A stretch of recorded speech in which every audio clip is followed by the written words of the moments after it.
You're only gonna be gone a few weeks. Why'd you pack the whole house? When you go to Laos, you have to be prepared for anything. Fancy dinner party, fishing on the Yangtao River, surprise lengthy hospital stay. Besides, I couldn't decide what sandals to bring. You're in for one leech-infested vacation, lady. Closed toe all the way. Con, while we're gone, there's going to be a lot to do. You have to remember to turn off the sprinklers every day at 6 p.m. Pay the gas bill online and refill your prescription. Fine, okay. Stop talking and leave already. I can't wait to make my underwear my only wear. Hello, Min. Are you off on your big trip? I have a favor to ask. Con will be home alone for the first time in years. Maybe Hank could check on him? Make sure he's all right. Don't you worry, Min. I will have Hank check on Con. I know how hard it is for Con to make friends. That's not what I said. Well, it's what you meant. Hurry up and get in cab before redneck neighbors steal your luggage and take it to pawn shop. All right, everyone. Grill Stravaganza is in 2 weeks. Now, as you know, this is the only time of year I ask you to take your job seriously. Last year, Fatherton cooked our chestnuts like a Parisian gypsy.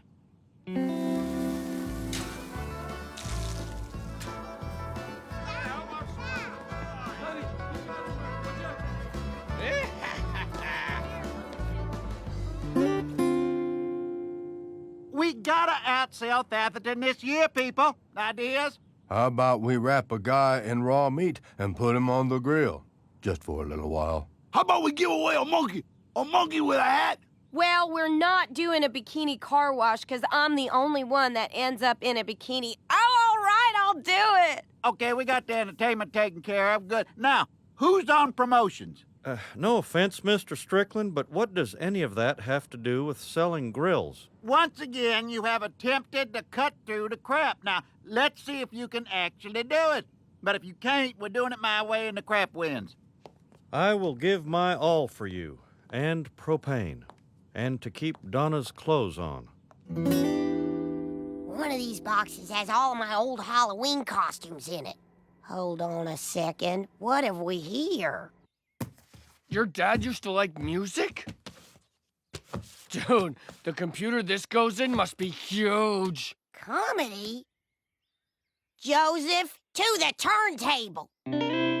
As usual, Grill Stravaganza is all on my shoulders, and my shoulders are drawn a blank. Why don't you change the name to Grill? It's the Stravaganza part that's killing you. You guys want to head over to Megalomart with me? Maybe I'll get some ideas. I hear keys jingling. I bet you're going somewhere fun. Why don't you take Con with you? Good one. What? Why would I invite Con? Because I told Min you would spend time with him while she's out of town. And when I say no, Min pretends she doesn't speak English. All right, fine. I'll ask Con. Come on, guys. Well, I'm out. Probably ain't gonna make it after all, man. No hablo inglés, Hank. My dad never laughs at anything, so this has got to be good. Hey, Johnson! Oh, you doesn't have to call me Johnson. My name is Raymond J. Johnson, Jr. Now, you can call me Ray, or you can call me J, or you can call me RJ, or you can call me RJJ, or you can call me RJJ Jr. But you doesn't have to call me Johnson. I don't get it. What are they laughing at? And who's he talking to? Is he talking to us? I'd like to hear more from the guy who said, "Hey, Johnson." Maybe we have to play it at a faster speed. Better, but still not funny.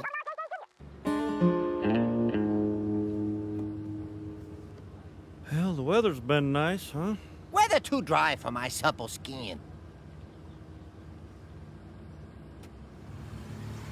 So, you're a systems analyst, huh? That must be, interesting. Yeah, occasionally I get to consult for a company with intelligent leadership, like Anderson Automotive, GCP, Wagner, Southwest Paper. What, you consulted for Wagner? The Wagner Grills? Well, Wagner make a quality product. No one designs a better flanged hood and side firebox for that special flavor rednecks like. Now, this may sound weird, but can you just talk? I want to listen to this. You know what I always wonder? Why, no company has ever souped up a grill, made it a total entertainment centerpiece. I have been saying that for years. Think of all the peripheral devices you could add. A mini bar, a knife sharpener. Yeah, flat screen TV, face mister. You know, Buck Strickland wanted something exciting for the grill stravaganza. Con, I want to build that grill. Will you help me? I will, Hank Hill. I must. We call it the Commander in Beef. It's the Swiss Army knife of grills, but made by a country that's not afraid to fight a war. Welcome to Strickland Propane. Well, what do you say we get started, partner? Check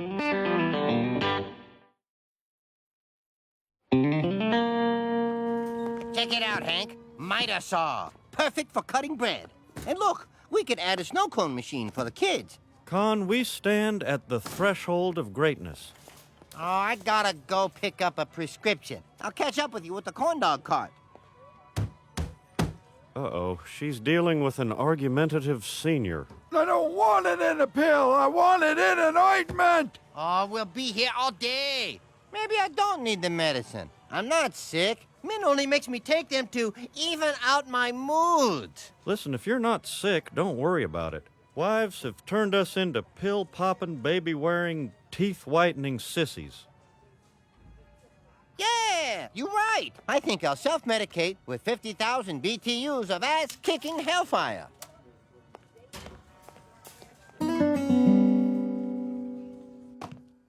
I found this comedy album in the closet. Oh, Ray J. Johnson Jr., you can call me this and you can... He's the man who taught America to laugh. Well, if there was a Mr. 1976, it was certainly him. He's the one who got us through the second gas crisis. Well, did it come with a booklet that you follow along? 'Cause what's here is not funny. You're wrong. It is funny, and let me tell you why. You can't explain comedy.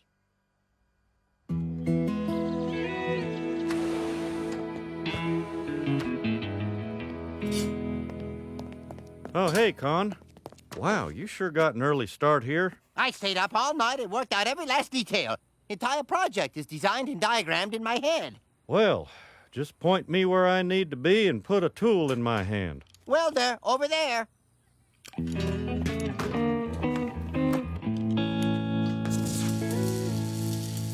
Boy, I'm telling you, it's like somebody took Con and replaced him with an actual human being. You're talking about Con? Our neighbor, Con? Yes, he is a completely different person. And in one day, my liking of him went up from not very much to somewhat. Tell you what, man, talking about one dang old day ain't gonna make up for them dang old 7 dang old years, man. Well, maybe we never took the time to get to know him. He's so outgoing and funny and has such energy and passion. So, how are his hands? When you're walking down the street holding hands, are they soft? Enough talking. I want to meet the new Con.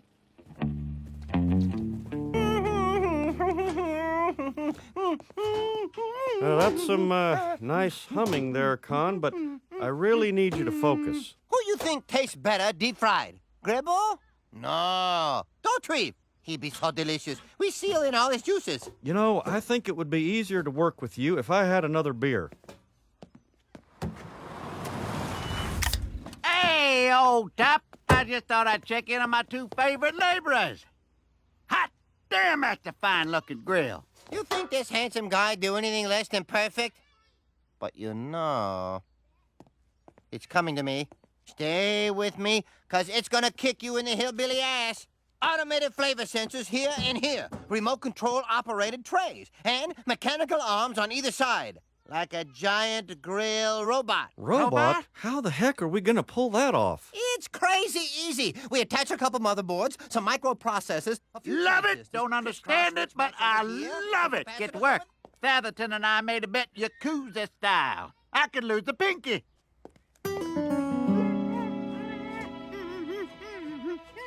Hey, Johnson. Oh, you doesn't have to call me Johnson. Okay, see, you're laughing, but I don't know why. Because you doesn't have to call him Johnson. Hey, man, look, see, you get annoyed because, man, don't got his dang old name, man. So don't call me, you can't call him Johnny. Don't have to call him Sonny. They on June too, man. You go. And then what? What more would you need? Oh, man. Oh.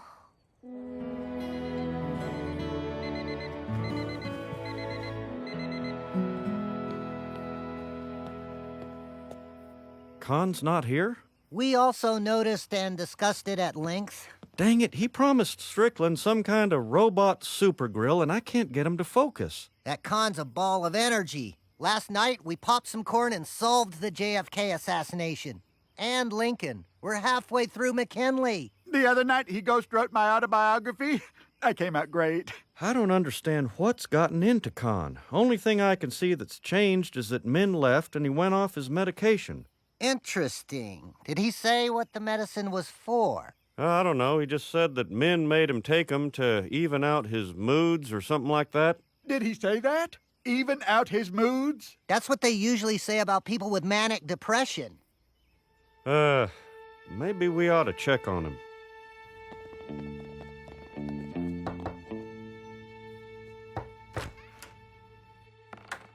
Con? Sadness covers me like a blanket. Tuck me in, let me die.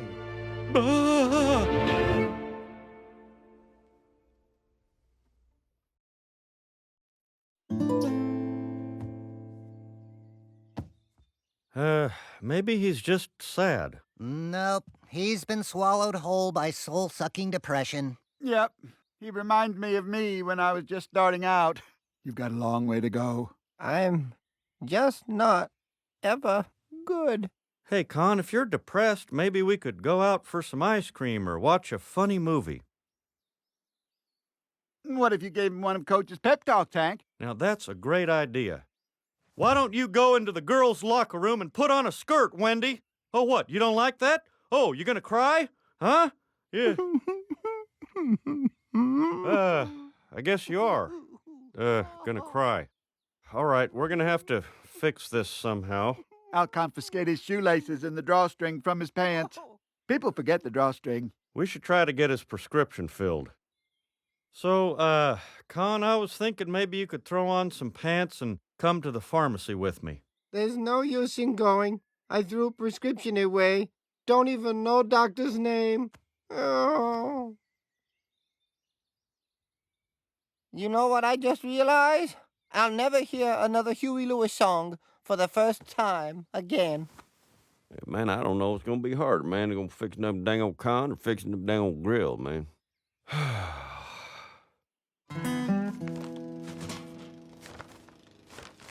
Grill Stravaganza is in 4 days, and I can't make sense of Con's plans.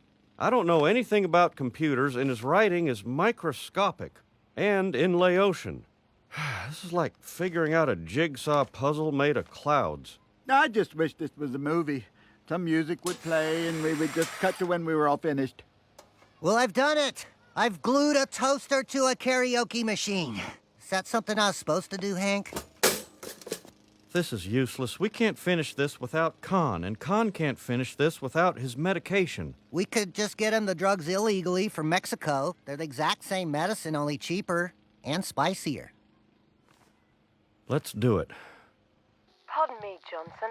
You can call me Ray, or you can call me Jay, or you can call me Ray J, or you can call me RJ, or you can call me RJJ, but you doesn't have to call me Johnson. Bobby, dinner!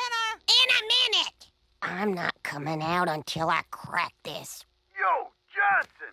You can call me Ray, or you can call me Jay, or you can call me Ray J, or you can call me RJ, or you can call me RJJ, but you doesn't have to call me Johnson.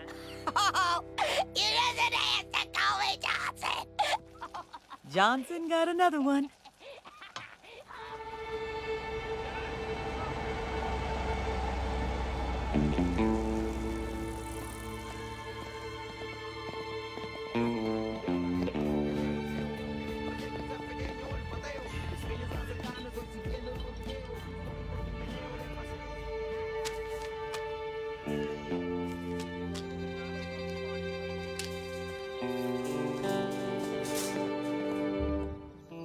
Wonder how many pills Con should take. Maybe to be on the safe side, he should take them all.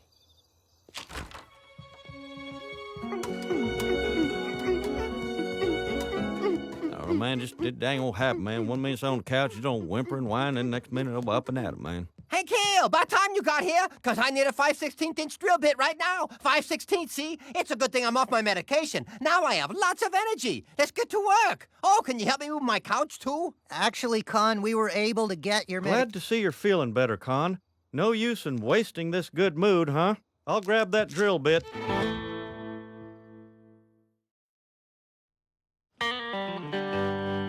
Peggy, I'm gonna be working late tonight on the grill. So, I found a bottle of pills. It gets better. They are unlabeled pills. It gets better. They are from an unlicensed Mexican pharmacy. You have 1 sentence to explain. Well, that's what happens when you let Boomhauer borrow your pants. I accidentally made Con go off his medication for manic depression, so I had to get more of it from Mexico. So why are the pills in your pants and not in Con? Well, if he goes back on his medication, it'll even him out and we'll never finish the grill.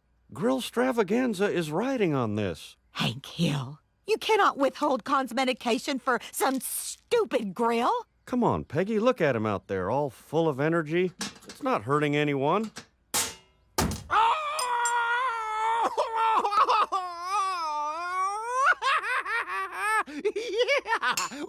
Huh. All right, fine. I'll give him his pills. Con, you have to stop building. Can't stop now. The commander-in-chief is almost finished. Big sale starts tomorrow. You have to take your medication. But I don't want it. I feel great. And when I'm off my meds, I have so much pep. We're all friends. See? Friends. Well, we'll still be friends. Not taking your medication is too risky. You could slip into another one of your, depressive states. Your health is more important than the grill. I guess I see that now. Oh, Hank Hill, you care about me. Well, go on now. Take 'em so you can get back to normal. It's not immediate, Hank. It's gonna take a day or so for the pills to work. Really? So what happens until then? Well, I could be manic. I could be depressed. Real crapshoot. Huh. The suspense is killing me. Yeah, Con's been lying down for over an hour. What do you think that means? Which way is he gonna go? Oh, man, that'll be like a dang old Billy Joe, man. I got dang old sadness or euphoria, man.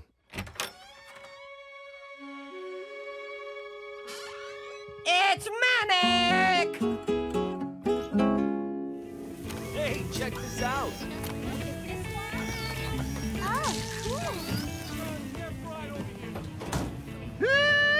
Hot damn, Hank, we just sold more grills than in the last 3 years combined.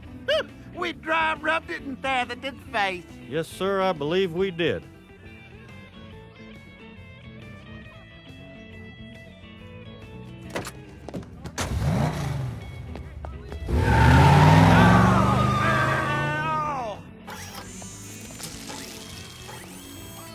Hey there, Con. You're looking well.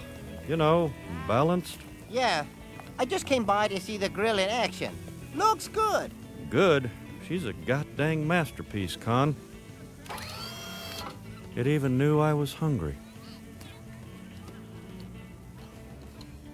I know this grill almost destroyed your fragile grasp on sanity, but that is a damn fine burger.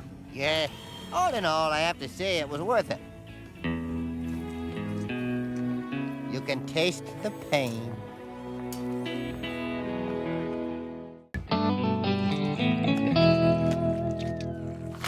Oops, I dropped my latest issue of Street and Smith, and it completely by accident opened to page 47. Street and Smith? Well, don't be stingy with it. Hand it over.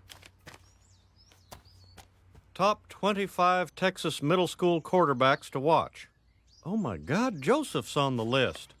Hey, man, All right, Dale. I like Way to Joseph. go, man. Wow, a listed quarterback.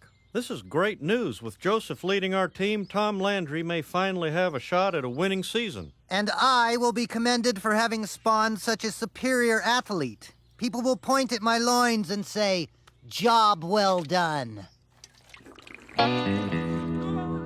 Denton's taken quite a beating thanks to Tom Landry quarterback Joseph Gribble. That boy sure grew an arm this summer. Hi!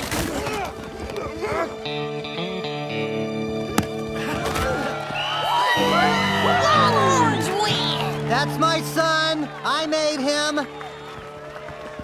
Heck of a game, Gribble. Nice job. Boy, if the rest of the season's like this, I may start carrying Joseph's picture in my wallet. Afternoon, Mr. Gribble. Mike Gilstead. I'm a recruiter with Spencer Academy. Ooh, private school. Snazzy. What brings you to our little government-funded establishment? Well, your son, actually. We think Joseph would be a great addition to our football program. Really? Why don't you give me a call sometime? You're not actually considering this, are you? Doesn't hurt to listen. Plus, he gave me his card, Hank. I'm pretty much committed at this point. I present the first victory loaf of the season.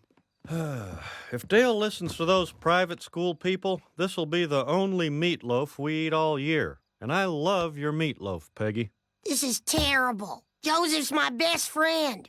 If he leaves now, what'll I do? I can't finish our wall of gum alone.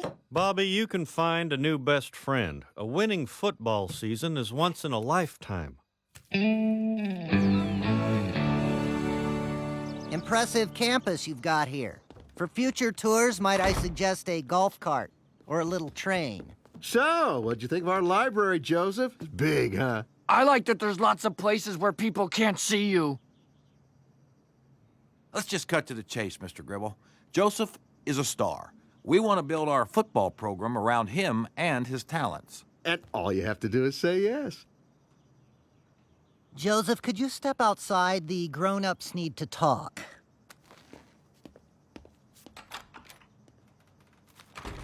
You know, I'm hearing a lot about what's in it for Joseph. What I'm not hearing is what's in it for me.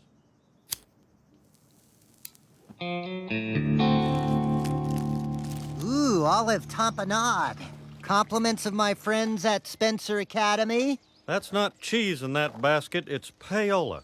That school is trying to buy you off.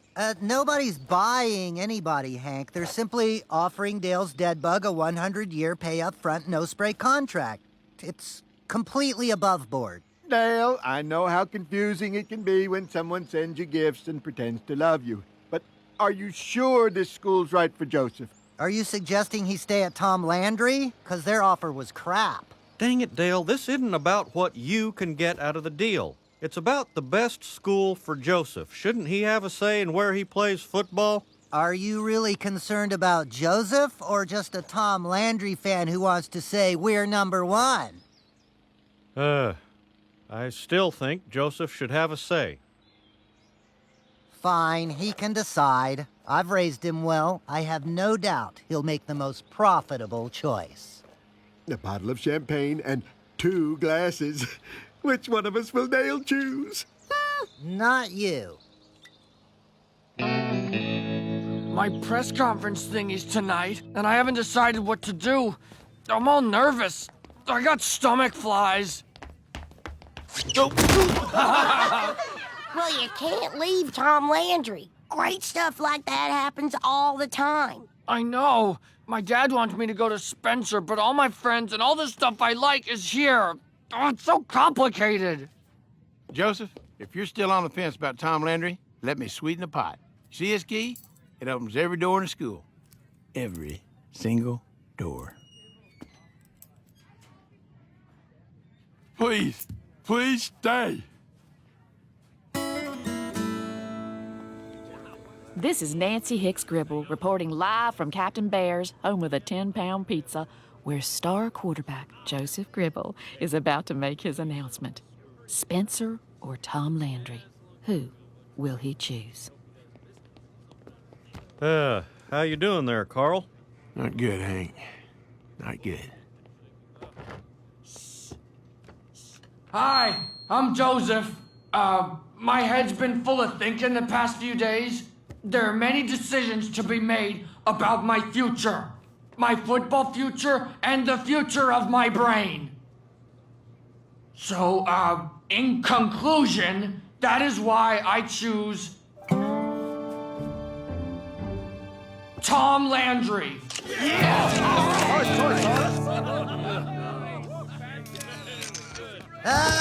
Luckily it's not about what Joseph chooses because he's just a dumb kid who doesn't know any better. I'm his father and I say, we're going to Spencer Academy!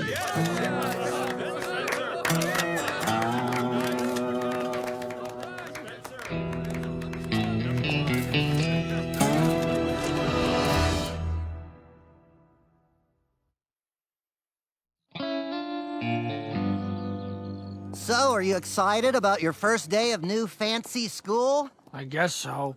Come on, you get to play football. There's some academic perks I can't quite remember. It's gonna be fantastic.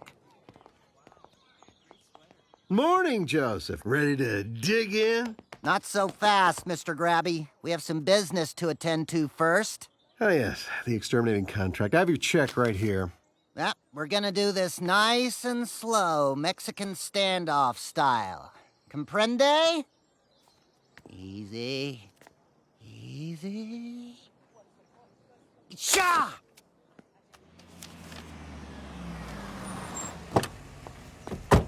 Morning there, Sam. Tucker Mardell. I'd like you to meet Dale Gribble and his son Joseph, our new quarterback. Glad to have you aboard, son. I'm tired of getting our butts kicked by Our Lady of something or other. Mardell, huh? Any relation to that building over there? Wow. Dude, do you live there?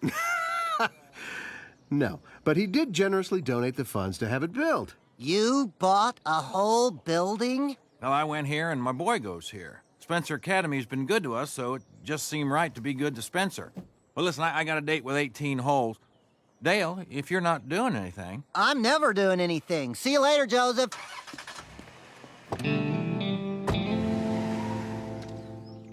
Gentlemen? Wow, Dale, you could be on top of a wedding cake. What's the occasion? I'm going to a gala. That's what we Spencer families do. We gala. Look, it's bad enough you stuck Joseph somewhere he doesn't want to be and screwed up Tom Landry's winning season. Can we not hear about your stupid party? Gala. Hello, neighbor. I hear your delightful son is attending prestigious Spencer Academy. You heard correctly. Maybe you could write a letter of recommendation for Con Jr. You know how to write, don't you? Oh, no, of course you do. You big Spencer family. But just in case I typed up a little something. Make your mark here.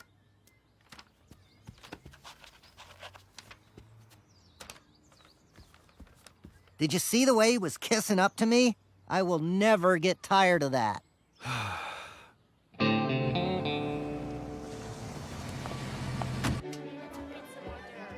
Holy crap, this is fancy. Dang it, I knew you should have worn that fox stole I made for you. It was squirrel, Dale. And it was creepy the way you had each one biting the tail of the next. Dale, Nancy, so glad you could make it. This is my wife, Ashley Ray. But my good friends call me Mitzi. And I can tell by your hair we're gonna be good friends. Come on, let's get you a drink in that hand. Doug Diamond, Charlie St. Clair, say hello to Dale Gribble.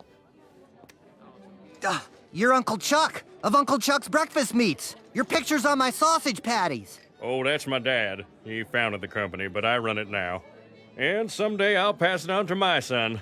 Unless he's still a vegetarian, then I guess the girl gets it. Wow. You gave your son a building, you're leaving yours a sausage factory? All I've got to give is my fatherly advice, which is shoddy at best.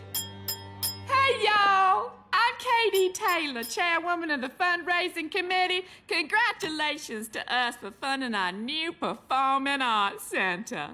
But now we need some flowers and benches to make it look pretty. So it's time to dig deep, people. I'll kick in for the flowers. Put me down for a fountain. I'll buy a bench for my son Joseph. Nice, Gribble. Cohiba.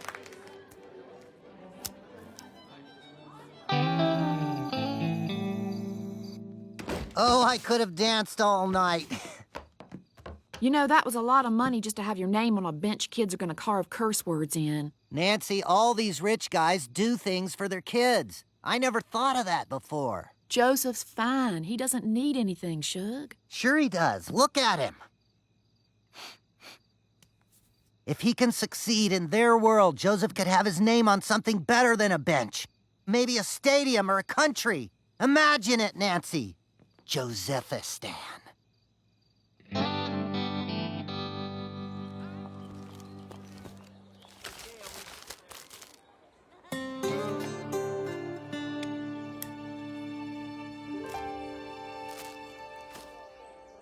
Dude, what is that thing? A spleen? No, a cherimoya. It's a fruit. We should totally burn it! One time, I lit a banana. Or you could just eat it.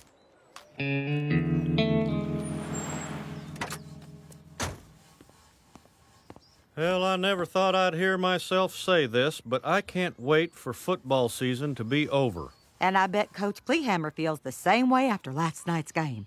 I cannot believe someone in the stands threw a car battery at him. So anything good happen at school lately? I didn't want to rub it in, but we did have 2 fire alarms. And Ramon got one of his crazy nosebleeds. Man, I miss that place. Joseph! There you are. What are you doing playing with the neighbor kid? You mean Bobby? Whatever. One of your Spencer friends just called. A bunch of the guys are going out on his dad's boat. Did you hear that, Hank? My boy's going sailing with rich people. Don't care. I don't want to go, Dad. Those guys are always talking about weird stuff I don't know, like summer camp in Europe. Just fake it. Say the churches are beautiful. Your future is depending on this, Joseph. You need to be on that boat. And if you get seasick, I want you to swallow it and smile. Okay.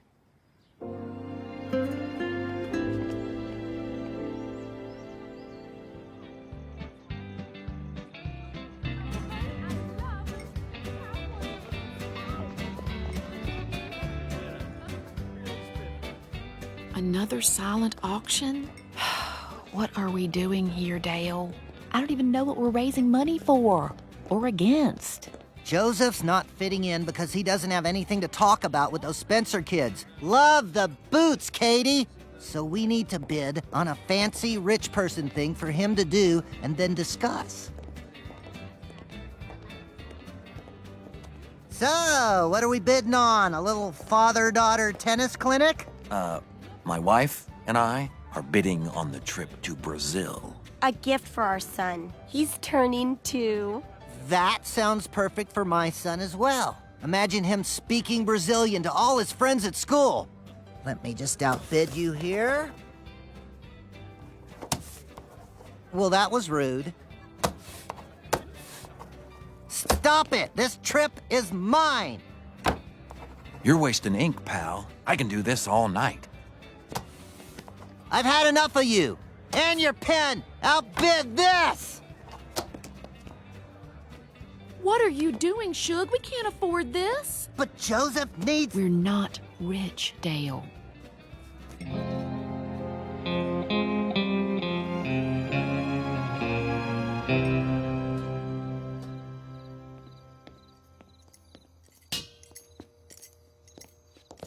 Hey.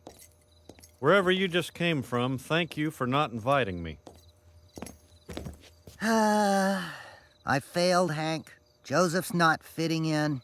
Our meager, uncouth backgrounds are just too much for him to overcome. Have you ever thought that maybe Joseph just doesn't belong at that school? Of course he does. He has to. Joseph will have a better life if he's part of that world. Come on, you've seen Annie.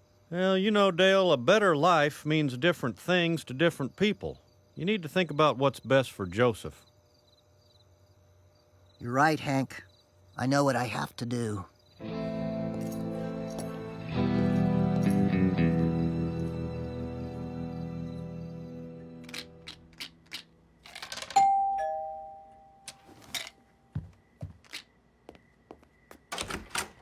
Joseph?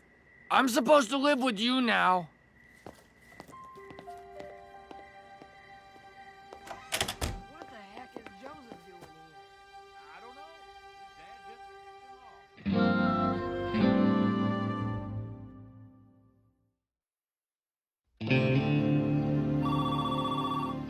The occupants at this address are not home.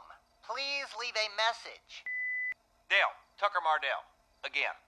Joseph's here. Don't know why. We'll feed him dinner, but could you come get him? Soon? My son!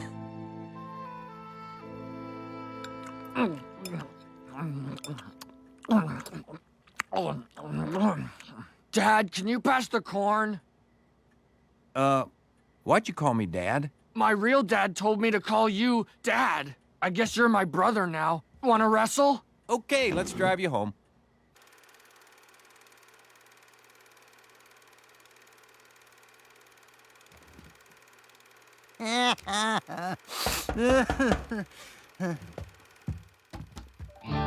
Joseph, be strong, Gribble. Dale, I brought your son. I don't have a son. Go away. Huh. Your mom will be home soon, right? Great. See you later, son. I mean, not like you're my son, but, son in the oh, hell, forget it. Just stay. You're still here? No. Go back to the rich people. But, Dad! It's for your own good. Get! I miss you, Dad! You'll forget me soon enough. I can't remember what you look like! I'll always be in your heart. Now go! Go, my beautiful son! Dad! Hey, Joseph. Everything okay? My dad won't let me in! Oh. Wanna come over till your mom gets home? Okay.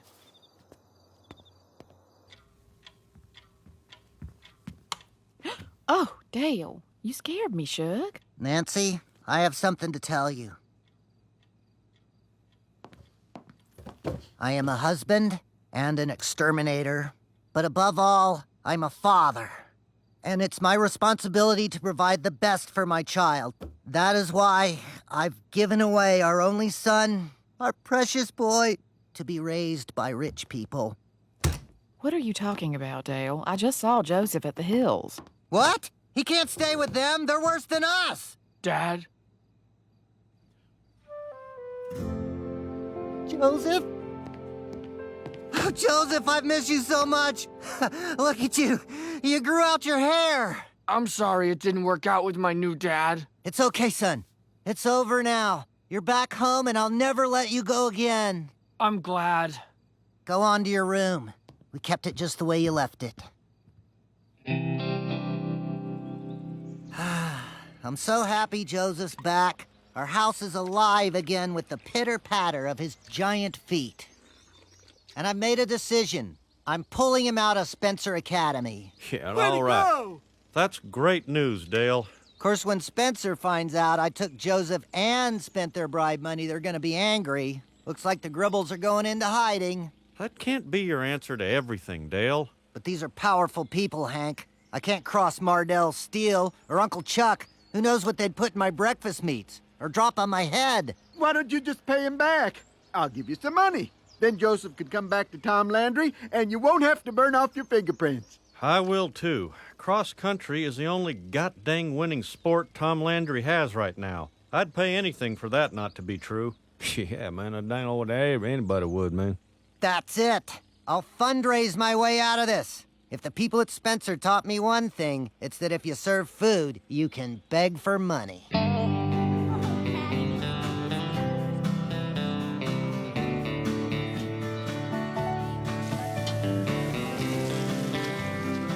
Almost.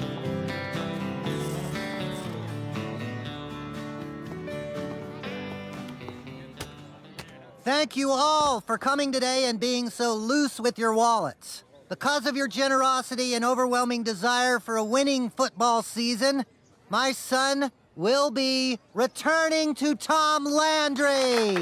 Yeah! Longhorns! Fellas, having a good time? Oh, you bet. This party's got my two favorite things, barbecue and Joseph back at Tom Landry. Yep, it's a good day to be a Longhorn, I tell you what.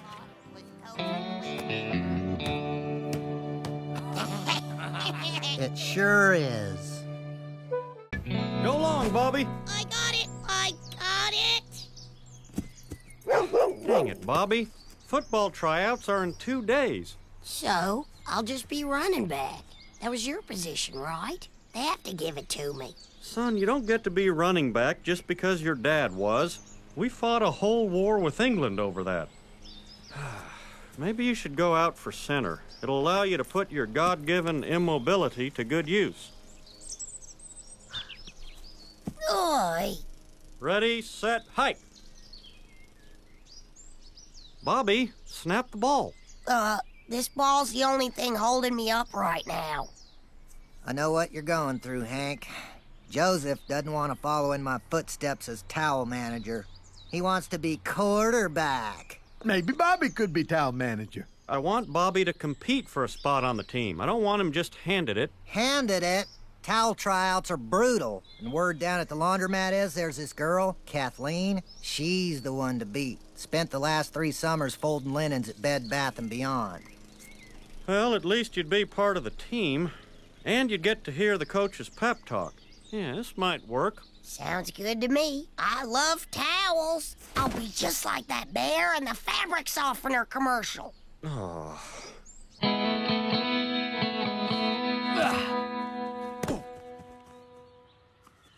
Nice, Gribble.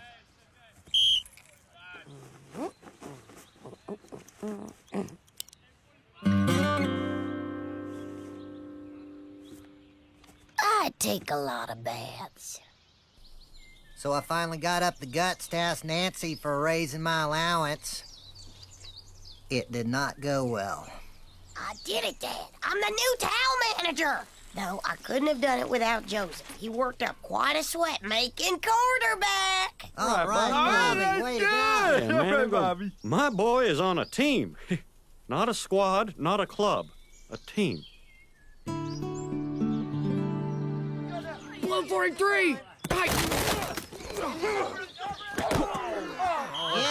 Yeah! Dale, what are you cheering for? Joseph just threw an interception.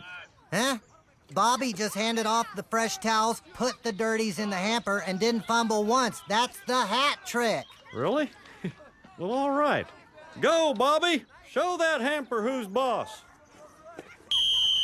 Good practice, boys. Whataburger's on me. Yeah! Hell, you ain't going anywhere till every jockstrap is as clean as a surgeon's mask. Let's go, move it. Hustle don't stop till you leave the field. Hey, towel manager. Got a little time for an old running back? Oh, this stinks. All I do is get towel snapped by the players and yelled at by Coach. He yelled at you? Really? What'd he say? He said, "He'll..." He knows your name? Well, that means you're really part of the team. Well, looks like you've got some hard work ahead of you. Enjoy it because you've earned it.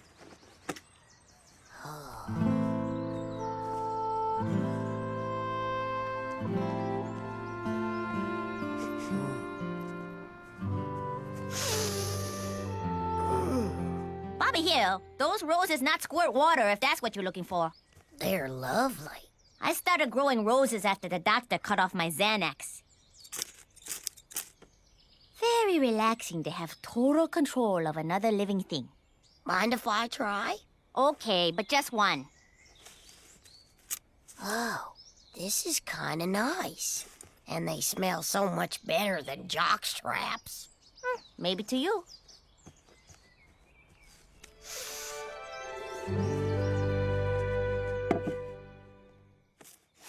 Bobby, are you sniffing glue or feeding a wounded bird? Either way, I will not have it at my dinner table. It's a flower from Mrs. Supernewsompone's garden. Mom, you ever think about growing roses? Of course not.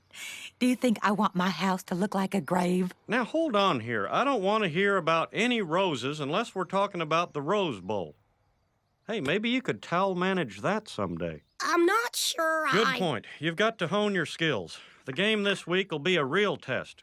It'll be your first time folding in front of a crowd. Quick, son, show me what you've got.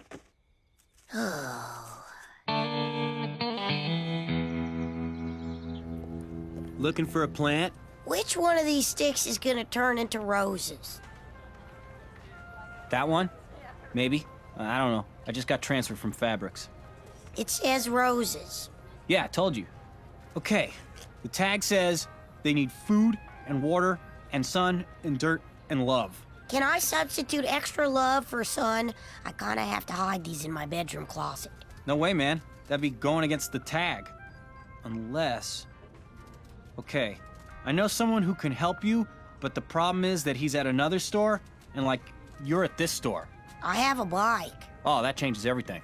Can we help you? Yes, Ricky at the Megalo Mart told me to see you about growing stuff indoors.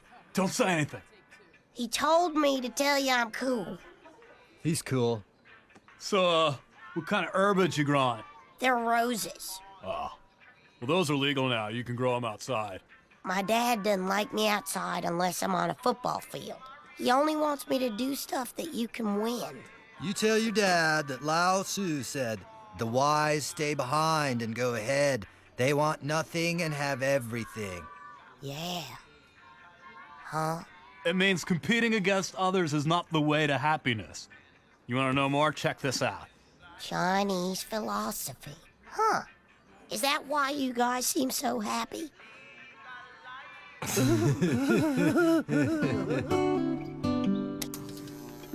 One cannot cause growth. One can only let growth. Huh. We're getting skunked. How is this happening? Oh my God, where's Bobby? Ah! Blue 32! Blue 32! Yikes!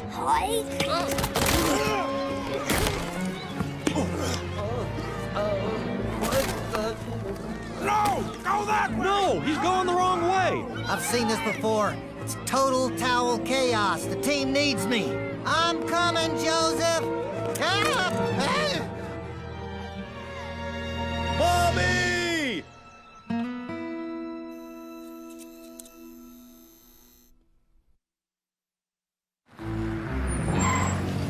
I don't know what I'm gonna do when I see him. I might kill him.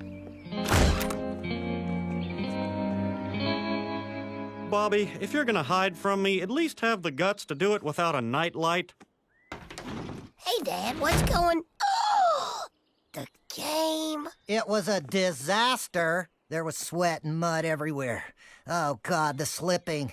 The horrible slipping. You got cut from the team. Kathleen Barnes is the new towel manager. Thanks to you, a girl is doing our team's laundry. Now get out of my sight. This house is going to be TP'd tonight. That's a given. Now, what do you have to say for yourself? Well, I guess towel manager wasn't in my cosmic path. I wish Kathleen all the best of karma. The best of what? What were you doing in that closet? Nothing. Sticks? And lights? Is this some kind of puppet theater? They're roses, Dad. Roses. I'm trying to teach the boy how to compete in the real world, build up his confidence a little, and all he wants to do is sniff flowers. Oh, Hank, what's the big deal? Well, now I know where Bobby gets his what's the big deal attitude. Well, if it's so important to you, take him to go see a rose-growing competition. Rose competition? Come on, Peggy, there's no such thing. Oh, yes, there is. Min goes all the time. It's probably because she's very unhappy in her marriage. So, what? I pretend it's a sport and... And he'll pay attention because it's something he loves. It's like when I try to get through to you, I mention propane. Huh. Bobby, I've got some good news, but I want you to promise you're not going to squeal like a girl. I've decided to let you grow your roses. And the best part is, I'm entering you into a rose contest. You get to compete against the top, old women, I imagine, in the county. Compete? But Lao Tzu says the way of the sage is to act, but not to compete. There, that thing you just said, that's what I'm trying to fix. Son, you've got to try at something and give it your best shot. You like flowers? Well, make us proud and be the best damn rose grower in town. Now, what do you say, tough guy? Are you ready to grow the hell out of those roses? You bet I am. Whoa, whoa, whoa, where are you going? Outside. Now that you're okay with them, I might as well put these thirsty little piggies in the ground. Now, where'd I put that floppy gardening hat? You can't grow 'em outside. People will see you.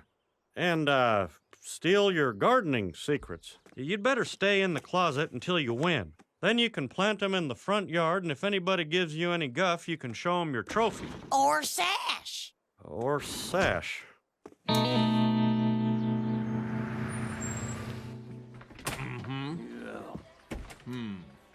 Check out that engine. It hauls so much ass I can drive it to work. Yep, she's a monster. Oh, I'll get it. Yeah, hello, ladies. I'm here to, sign up for that, big rose off you got going on. Are you that guy who just moved in from Portland? Grew the Madame Plantier that won Mini Princess of Show? Well, I understood that one word, grew, but I do know I am not the mini princess of anything. Why not? Forget to prune your side buds? Here's a sign-up sheet for the show. Don't let them get to you. They treat anybody who isn't sponsored by Miracle-Gro lower than fertilizer. Excuse my language. Oh, no problem. So how many pounds was the rose that won last year? Pounds? Is that a joke? No. I mean, I saw that pumpkin on the news they had to carry out on a forklift. Bigger is better at these things, right? Size is only 10% of your score. There's form, color, substance, stem and foliage, balance, and proportion. I'm sorry, I didn't know. Cultivating roses isn't some moron hobby like lawn growing. It's science and art. You think you can just wake up one morning, flip on a pair of gardening clogs, and play with the big boys? No, sir.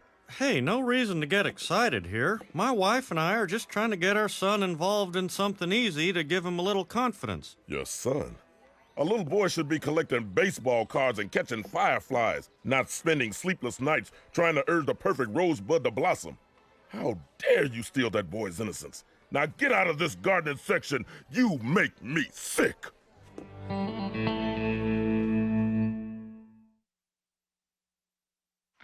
am your sunshine, your only sunshine. Am I in? Am I in? You're in all right, Tiger. This is so great.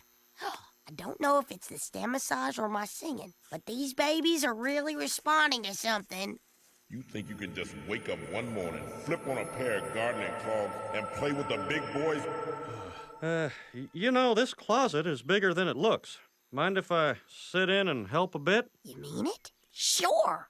That whoopee cushion doesn't work, but you can still use it as a cushion. Hey, you fixed it!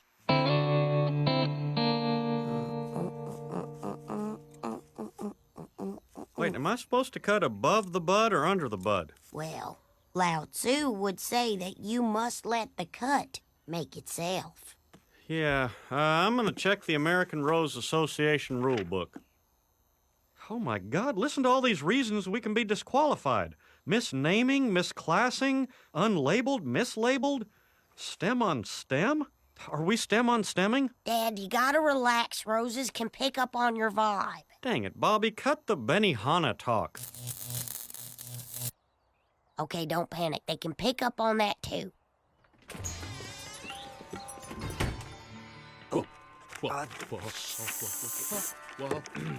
Huh, I guess this must be some kind of rose-growing store for kids.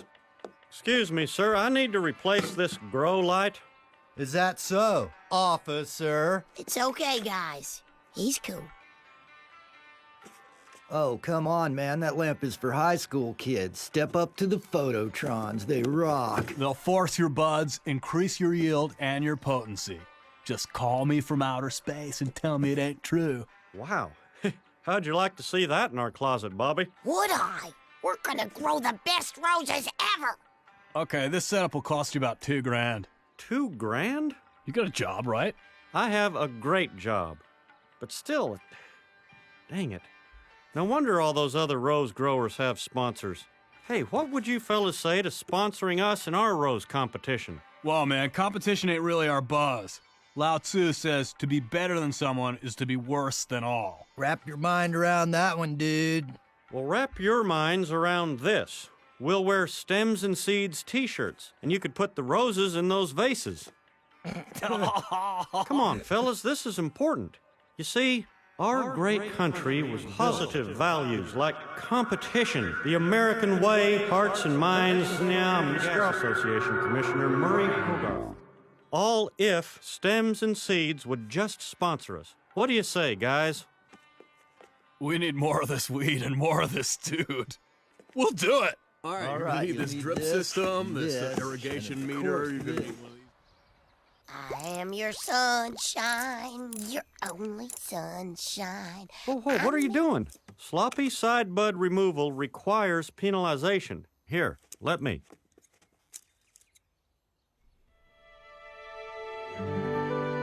All right, Bobby, game day is tomorrow. You're in the single vase category, so you got to pick one player to send in. This one's pretty. Not according to the book. If you go by the checklist, this one's perfect. But I like how mine's a little off-center. It's got wabi-sabi. You can't win an argument by making up words. Wabi-sabi is an Eastern tradition, Dad. It's celebrating the beauty in what's flawed. Like the crack in the Liberty Bell or the mole on Cindy Crawford's face. The Liberty Bell is great, but come on, if it was in a contest with a bunch of bells without cracks, it would lose. But sometimes it's the small imperfections that make you love something even more. So what if this rose is a little too short, a little too wide? It's got more personality than those other ones. Uh-huh, but we're out to win.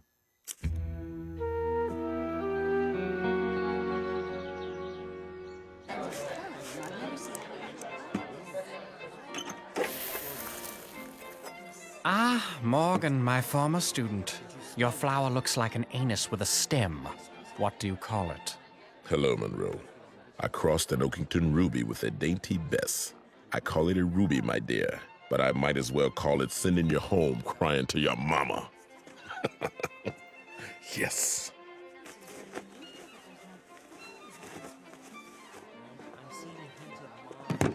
Dude! All these roses remind me of my mom's tattoo, but they don't smell like arm. But you better let me do that, son. Nice, dude, nice. Okay, I'm just gonna give it a final mist so it'll look like morning dew is dripping off its velvet petals. But I must say, nicely spiraled center. Good work, kid. You hear that, Bobby? You could win this thing. Dude, that $1 million is ours. There's no cash prize. It's just for honor, dude. Dude, that honor is ours. Dad, why don't we turn it a little to the side so this leaf looks like it's waving to the judge? Well, all the pictures in the book are from this angle. But if it's turned away just a little, it's more coy, like, have we been properly introduced? Here, like this. Hands off. You're queering the spiral. Come on, it's my one.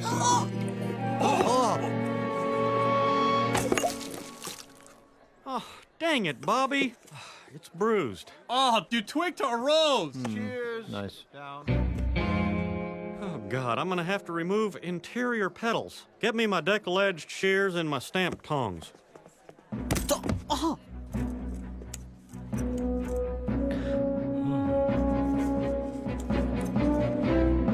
Shears down. Nice stature. Quite voluptuous for a floribunda. Arrow straight stem, fine balance, and proportion. What is that? That's nothing.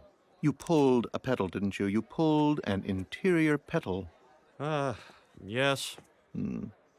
That's too bad. Otherwise, the rose is truly flawless. No, wait. Haven't you ever heard of that Oriental deal that says that something can be wrong with something, but it just makes it better? Yeah, dude, wabi-sabi. Right, that. It's like that model with the wart on her face. Isn't she pretty? Sorry, it's flawed. You lose.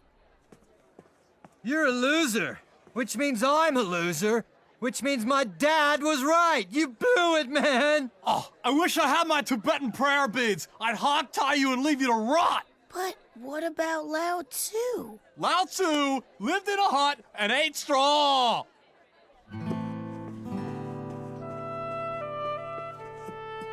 And Queen of Show to Ruby, my dear. Queen of Show, baby! Yeah! Who's the queen? You know it!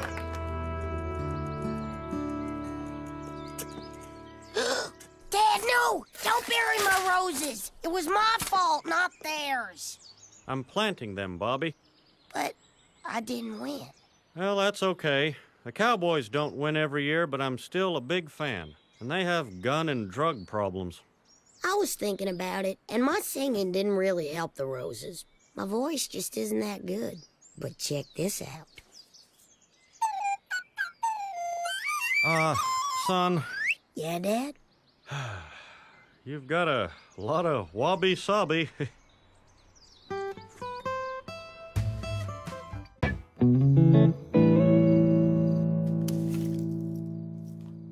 Ladybird, stop licking my money. Dad, guess what? I finally saved enough money to buy a brand new game station.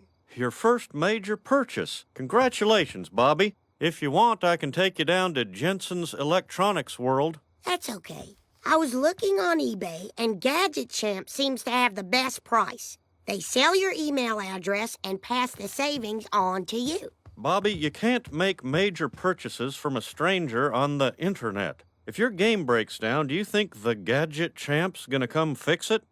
I don't know. Well, I do. He won't. Son, business is like life. You have to find people you trust and stay loyal to them. That's why I have a guy for about every purchase I make. Phil Wilkerson for my insurance, Bill Hunnell for my tools, Eddie Holcomb for my... The car died, again. Luckily, Bill was right behind me when it happened, so he gave me a lift. Huh, he was behind you the last time it broke down. Well, that's lucky. I guess. I need a new car, Hank. Well, all right. At least I get to take Bobby to see my car guy, Tom Hammond. Son, I'm gonna show you the right way to buy. Okay. I don't need to go anywhere else, Bill! Why don't they make brown cars anymore? This is it. Hank, I think I found my car. A convertible? Yeah, that's pretty funny, Peggy. Oh. It's my choice, right, Hank?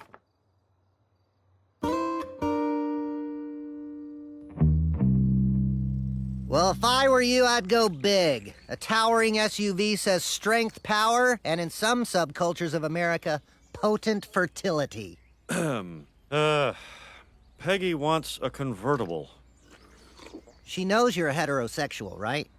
It's Peggy's car. It's not like I'd ever be driving it. But it'll be in your driveway.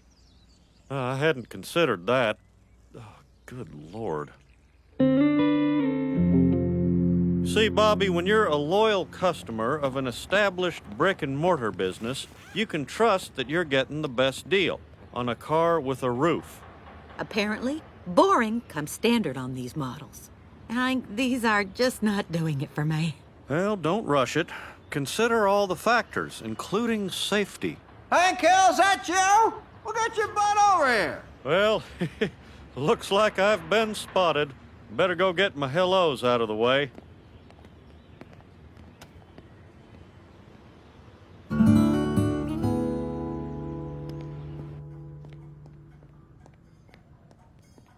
Shall I box that up for you, or would you rather wear it home? Oh, I'd love to, but unfortunately, my husband doesn't want me to buy a convertible. I bet your husband doesn't want you to vote either, does he? I'll tell you what. Why don't you come on in and see what the 21st century feels like?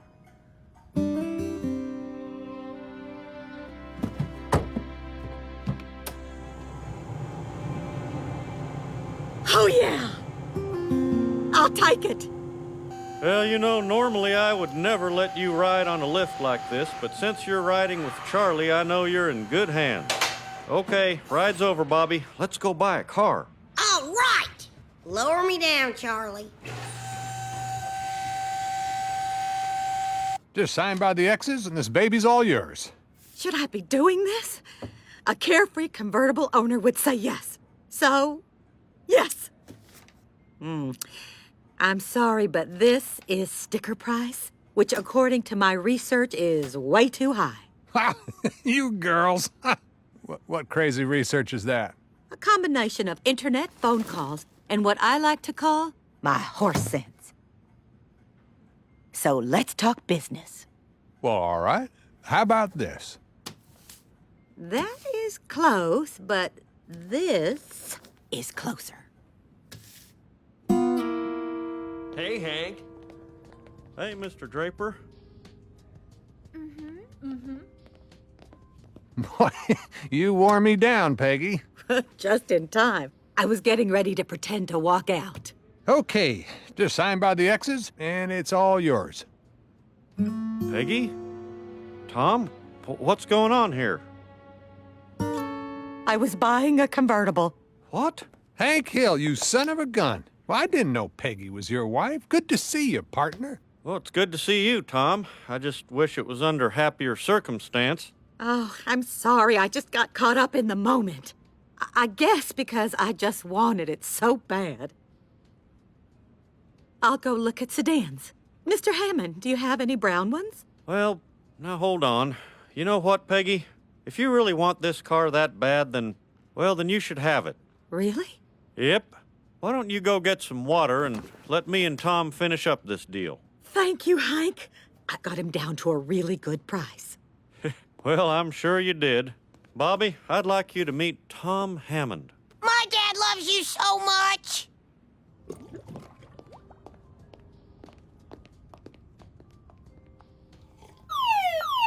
He did it again. Congratulations, Peggy. You should have been in there, Mom. They told stories, shook hands, and then we got a new car. Now just remember not to tell anyone about the deal I just gave you. This is the highest clearance, Hank. I know. Level 10. Okay, since you're family, I think it's time I let you both in on a little secret. Well, here it is. The Hank Hill Special. Wait, that can't be right. That would mean you paid sticker price. And not a dime more, right, Bobby? All right, Dad. Well, I'll see you both at home. Way to go. Congratulations.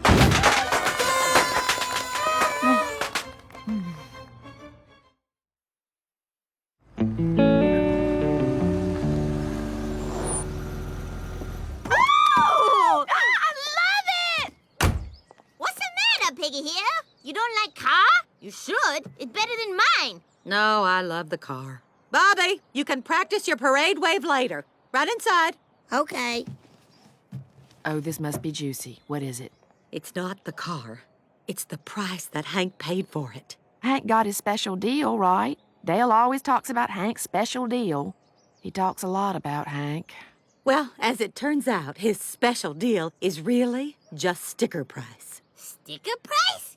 No one pays sticker price. You have to tell Hanky here he's a chump. You can't let him keep getting ripped off. Oh, you can never tell Hank, should? Can you imagine what he'd do if he found out his friend's been lying to him for 25 years? Nancy's right. It could get ugly. That forehead vein finally gonna go. I guess I will just have to take this to my grave. And since I know things about each of you, I expect you to do the same. Red corn. Boxy kasai lai wan lop.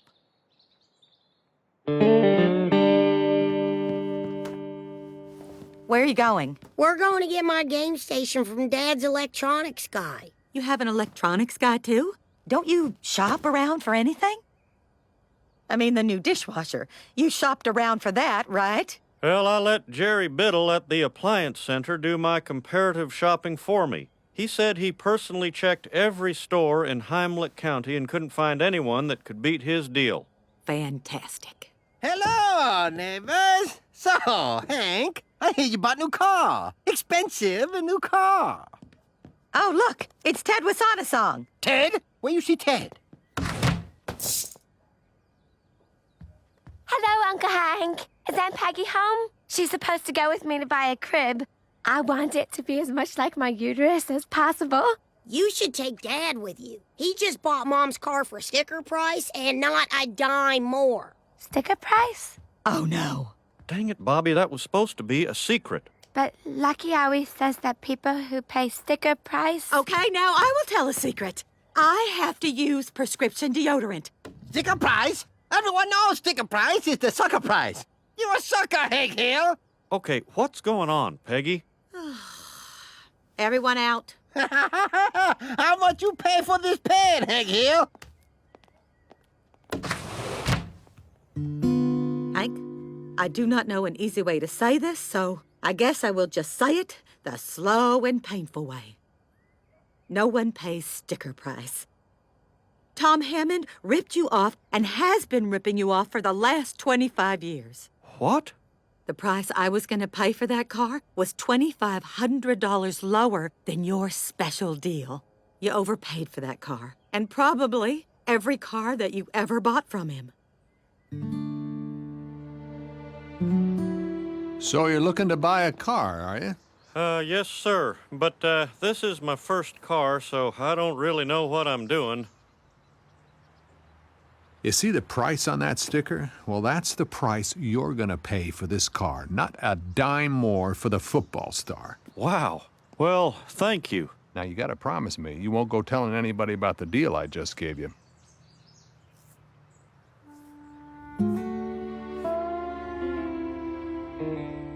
Yep. Yep. Mm-hmm. I'm a chump. There, I said it. That's it. As your friend, I have no choice but to put you on an immediate suicide watch, Hank. I'm not gonna kill myself. Then I'm putting you on homicide watch, because you're gonna kill something, and if it's not yourself, it could be me. That didn't seem like it's all good, man. Then next thing you know, them dang old reporters come by and talk about that old... Well, Hank always seemed like a very quiet man, you know. Gun! You too can be rich like Dr. Money and have champagne for breakfast and caviar for your cats. How much return do you want for your investment? Maybe it's a good thing this all happened, Hank. Bobby should know how things really work. Now, at least when the world crushes him, he'll see it coming. But I don't want the boy thinking the world is a dishonest place. But sometimes it is.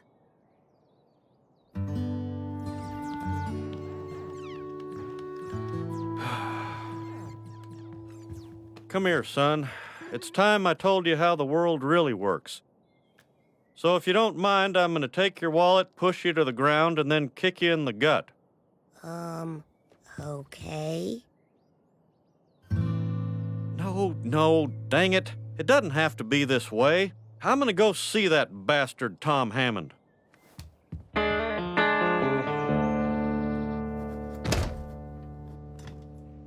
Oh, no. Hank Hill? Well, not 2 times in 1 month. Have mercy, man. I got a mortgage, for God's sake. Stop it, Tom. It's all over. I know. You know what, buddy? That you've been selling me a bag of lies for the last 25 years. How could you, Tom? Well, what can I say, Hank? I'm a salesman. I know, you're a salesman. That's why none of this makes any sense. Look, I just want the $2,500 back that I overpaid for Peggy's car. I wish I could help you, Hank, but the paperwork's already gone through. The deal's official. Dang it, Tom. You not only lied to me, you lied to my son. How would your son feel if he came home from the Army and he... Wait a second. Is your boy even in the Army? My boy's a stand-up comedian in Austin. But a deal's a deal, Hank. I don't believe this. You know what, Tom? I'm gonna teach you what loyalty means. Mark my words.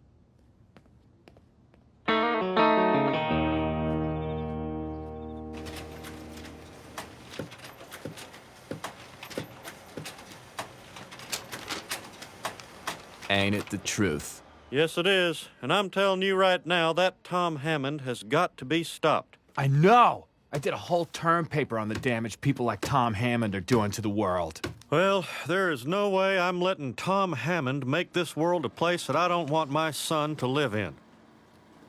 I want to join your fight. Well, all right. You can meet me at the car lot at 5 a.m. 5 a.m.? Okay.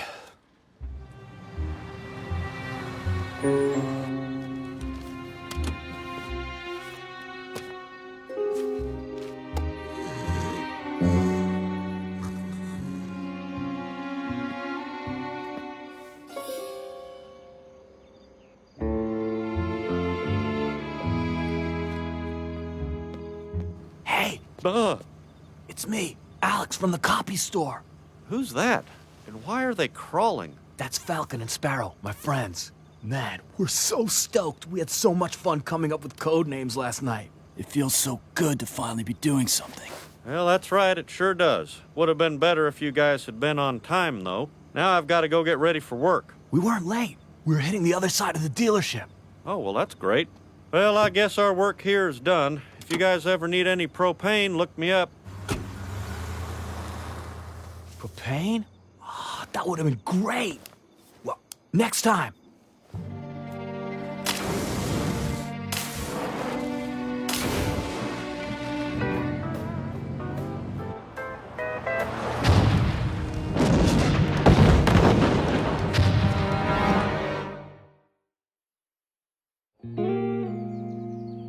Yep, Bobby. Right about now, the dealership should be opening up. I'd love to see Tom scrambling to take all those flyers off the cars before the customers get there. Ooh, I'd love to see that cheater's face. Well, I am just glad you did not drive my car through his ass. I didn't know how you were going to do that, but you sounded serious. So how's your morning going, Hank? Pretty darn good, I tell you what. And yours, Dale? Well, Joseph went to his first sleepover last night. Didn't go so well. He's a cuddler. So I had to go pick him up. Sorry to hear that. Not done. On our way home, we saw an explosion coming from Tom Hammond's car lot. Then we saw what looked like your truck driving away from the lot. What? So why'd you do it, Hank? And more importantly, how? Because it looked like a really good job. Oh, Hank, you must cover your tracks. We'll have to kill Dale. There's nothing to cover up. I didn't blow up anything. I was just passing out flyers. Dad, I'm confused. So you should trust people until they betray you, and then try to blow them up? Yes! No, Bobby. I wasn't trying to blow people up. I was just putting flyers on the cars. Alex and his friend, the Falcon, must have done it after I left. Okay. So, you did not blow up the cars. You were just a disgruntled customer hanging out with someone named the Falcon. Now, if that's the story we're going with, that's the story I will memorize. It's not a story, Peggy. It's the truth. I'm gonna go talk to the police and straighten this out. Excuse me, do you remember a tall, sickly-looking kid with one of those mustache beards who was in here last night? You mean him? No, that's not him. Him? Or him? Sir, we got a liberal arts college and a halfway house down the road. You've got to be more specific. So, Mr. Hill, how many sickly kids did you say helped you blow up the lot? 3.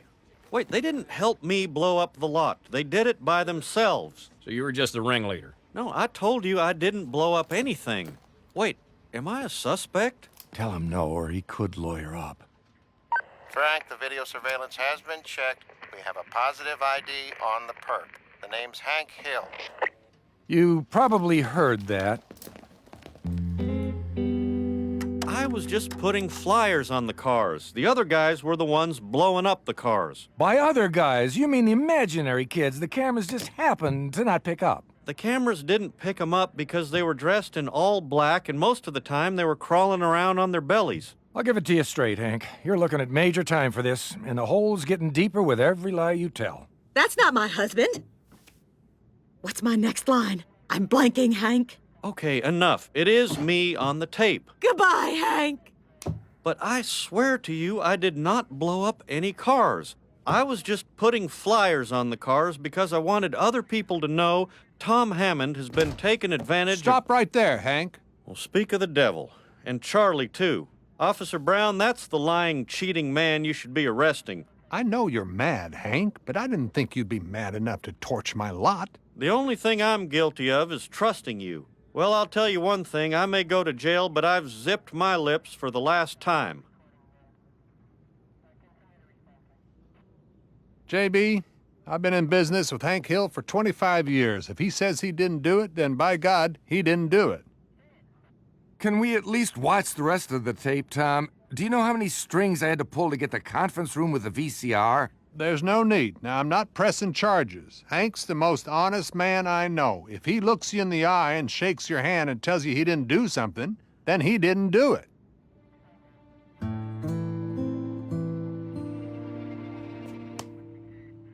So what say we just leave this all behind us, Hank?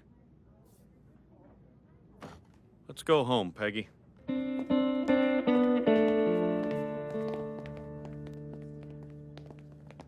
Well, you really believe he's innocent, Tom? Hell no. But I know Hank. He will not let this die. He'd fight us all the way. Hell, he'd be up at the Supreme Court telling Judge Scalia that I gouged my damn customers. Do you know what that could do to my business? It ain't worth it. I sold that man 5 cars at sticker price. All in all, it was a pretty good run. Hey, I'm Chet Haddock. What can I do for you? Hi, Chet. My name's Hank Hill. That name sounds familiar. Oh, right. How can I help you, sir? By helping my son. Hey, Chet. I'm Bobby Hill, and I'm interested in buying a game station. Is this the best price you can give me? After I take another 20% off, it will be. Chet, looks like you're gonna be my electronics guy.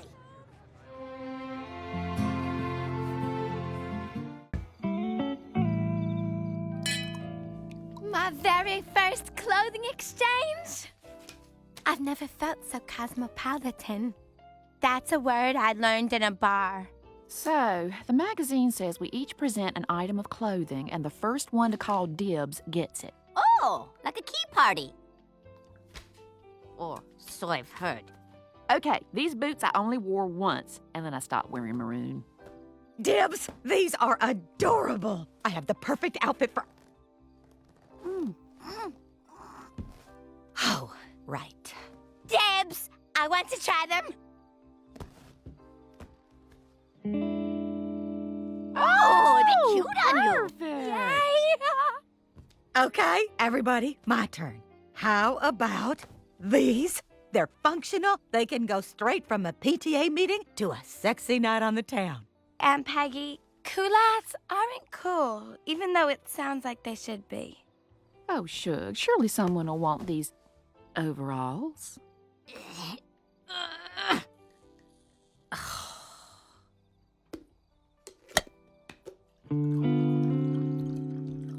So, how was your clothes exchange? I bet Nancy liked that old softball jersey of yours. As it turns out, Nancy would rather have a pair of men's dirty flip-flops than my softball jersey. Apparently, it wasn't feminine enough. You think I'm feminine, don't you, Hank? Well, sure you are. You're a wife and a mother. Yeah, there's that. I just felt so ungainly compared to those women. Why don't you call your shoe store in Lubbock? I'm treating you to some new shoes. Thank you, Hank. And by the way, you're wearing my jeans again. Oh, this is the greatest book I've ever read. Wow, Dr. Frankenstein has a degree in he with a minor in ha. Joseph, have you seen my lucky switchblade comb? I already told you. I broke it. Ah, you're right. Sorry I snapped at you, Joseph. See, there's gonna be a coup today at the gun club, and I may become the new president, if I can get over these pre-coup jitters. Mr. Gribble, I know what would help you relax. How would you like a 25-cent massage? Who wouldn't? Here you go, Mr. Gribble. One 25-cent massage coming up. You just roll this gently all over your face. Wow, this is fantastic, Bobby. This is as relaxing as smoking used to be. Well, off to my coup. We gotta go watch this. Hello? Yellow Lubbock's very big shoes. Guess what I'm calling about? Sorry, lady, the shoe store went out of business. We're a dog bakery now. Aunt Peggy, look what I got. A bracelet. It's what some women wear on their wrists. It's like jewelry. Yes, Luann, I know what a bracelet is.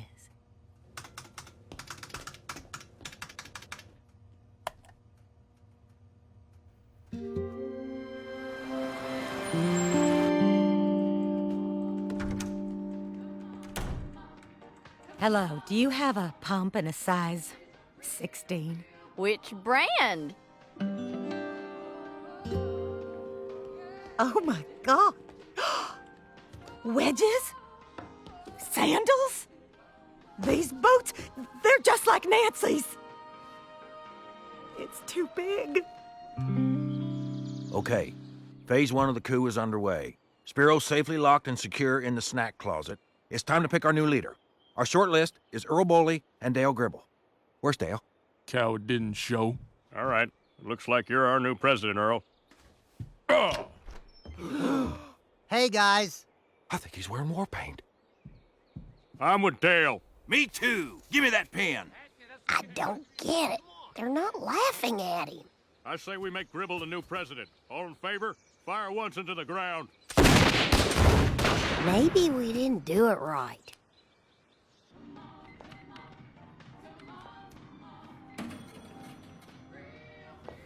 How much do you love zebra print? Okay, you know how when you see a really cute baby and you just want to eat it? That is how I feel about these shoes. Oh, here, you take it. Oh, thank you. Peggy? Carolyn. I usually hear this, not say it. Nice grip. Excuse me, is this seat taken? Who are you talking to? Different people. I want to see my new clothes in action before I commit to owning them. It's a technique I learned from this interesting woman I met today. Her name is Carolyn, and she wears gloves. Gloves? Huh. That is interesting. I felt this instant sense of camaraderie with her that I don't normally find with other women. So you've got someone to talk to about this stuff now. That's great. Yes, it is, Hank. Taxi!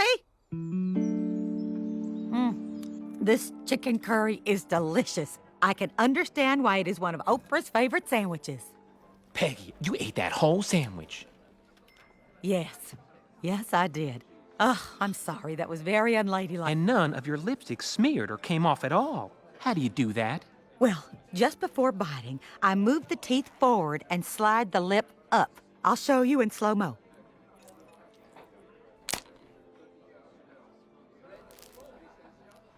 It works. This is gonna be a lifesaver. See, I do this song and dance act on the weekends, and I need to be able to snack between sets so I don't pass out during the particularly emotional numbers. Thank you, Peggy. I got the idea from watching Shark Attacks on the Nature Channel. Or a Betty Davis movie, I can't remember.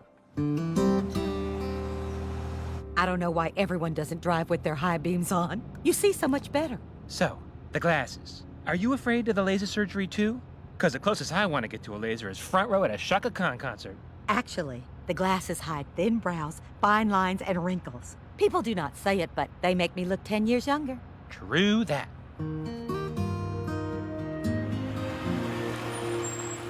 Oh, Carolyn, if there wasn't a parking brake between us, I think we were connected at the hip. Oh, my God, the parking brake's on. I helped myself to some tea. Hey, Mom. Sorry I'm late. Do not apologize for yourself, now or ever. I love the new wig, son. Gorgeous. Thanks. I just had the best time with this new girl, Peggy Hill. I don't know what his real name is. Nancy, it's Peggy. I can't go shopping with you tomorrow. I'm hanging out with my new gal pal. I should call Min, too.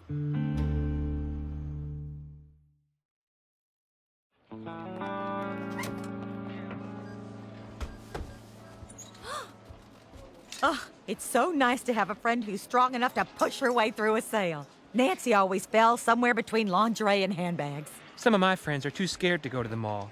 They buy everything online. Thank goodness I hid all the good stuff last week. Ta-da! I love it. I have to wear scarves in the show. So, what do you do in your act? Well, I don't do any one artist like some of the girls do. A little Liza, Barbara, Celine. My favorites. You really know how to work a scarf. Hey, I've always wanted to do a duet in the show. You and me, Peggy, what do you say? Yes. Great! Just bring your own eyelashes. I always do. Carolyn, this is my husband, Hank. Nice to meet you, Carolyn. Carolyn, I always liked that name. I thought it was a good one. Well, I'll get out of your way, ladies. Bobby, this is my new friend, Carolyn. Carolyn, my son, Bobby. Hey. Oh. So, did you two adopt? No, ma'am. And I have the stretch marks to prove it. Stretch marks? Nothing seems to diminish them. Not shea butter, not cow placenta, not goat placenta. Really? Mm-hmm. Oh, yeah. I imagine this is what it looks like when you're stabbed in the stomach at several different angles, huh? Yeah, stabbing. Could I have another drink, please?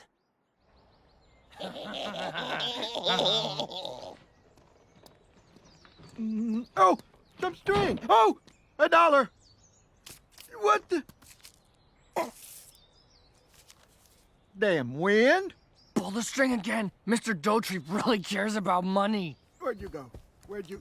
Oh, I see. It's back. Oh, there it is. There. Oh, oh, darn.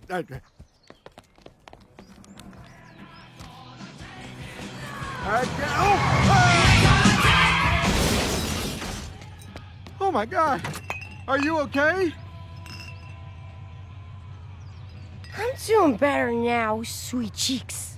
I never seen eyes so dilated. I could lose myself in them. You know, I really shouldn't be driving. You want to take the wheel? Sure.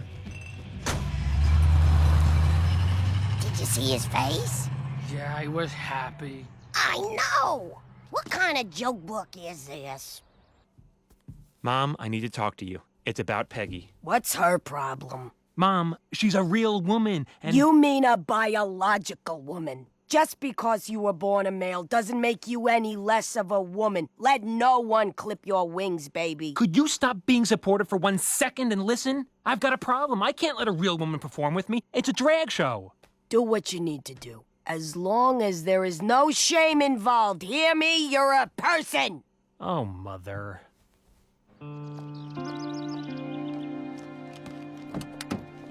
Peggy, you almost forgot this thing. I'll be in the front row. Yeah, that might not be such a good idea. Apparently, they single out newcomers and embarrass them. You know, like at church. Well, I'll be in the back by the soundboard then. That outfit, it's very becoming. Woo! Looking good, Shug. Yeah, big hair kind of works for you. Where are you going all dolled up? Well, I'm on my way to perform with my new friend Carolyn in a glamorous revue. Would you both like to come? Wow, 5-drink minimum. Yes, and I would prefer it if you didn't get drunk and embarrass me. We'll see you there. Break a leg. Yeah, whatever.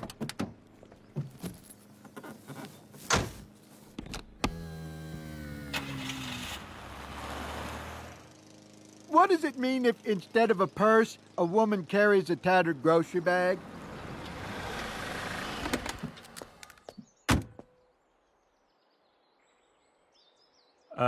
Hey. Hello. Is Peggy here?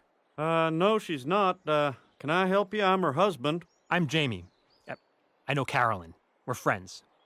Close friends. Oh, well, that Carolyn is great. She's quite a catch there, Jamie. Well, what do you say to a beer?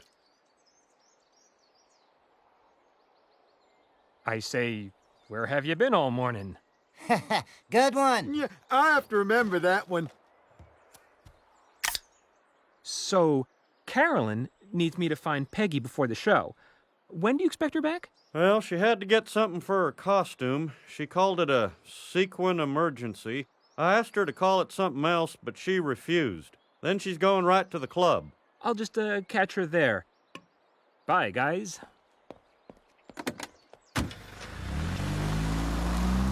I like nice people. Showtime!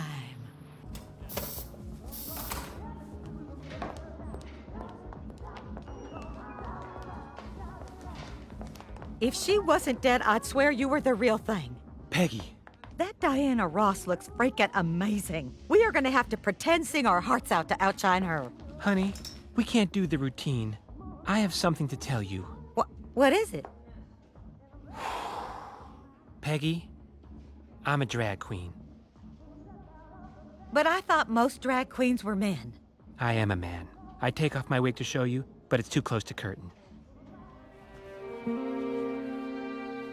So then, I don't understand why you invited me to do the show with you in the first place. Oh my God. You thought I was a man? We have the same size feet, and you were shopping at the Closet. It's a store for drag queens, Peggy. I didn't know.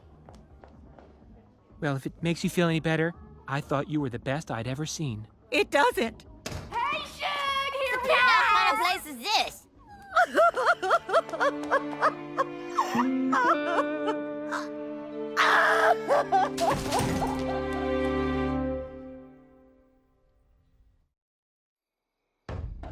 Come on, Peggy Hill, open the door. We're here to comfort you. Sorry everybody thinks you're a man, Aunt Peggy. You know how everybody is. Go away! Shug, you coached a women's softball league. If that's not feminine, I don't know what is.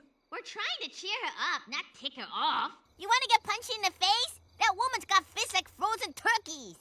I can still hear you, you know. Don't answer it. Well, Peggy, that's like telling a lie. You just don't do that. Fine. Then I'm not here. But that's also a lie.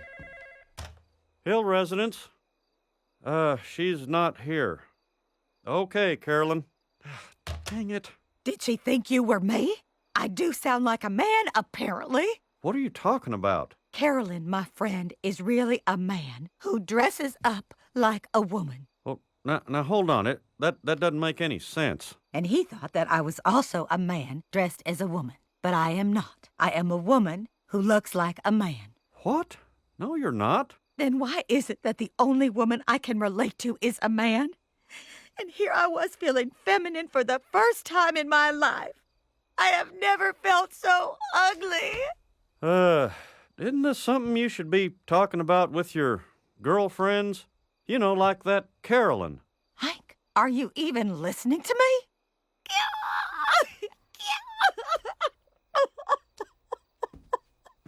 Never mind.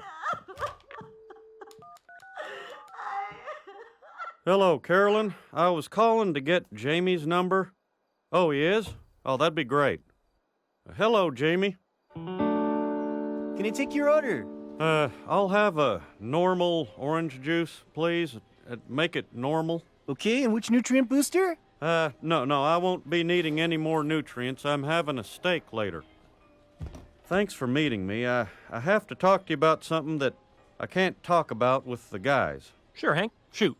Well, my wife is really upset. I think maybe she and Carolyn had a fight or something. I don't know. Has Carolyn talked to you about this?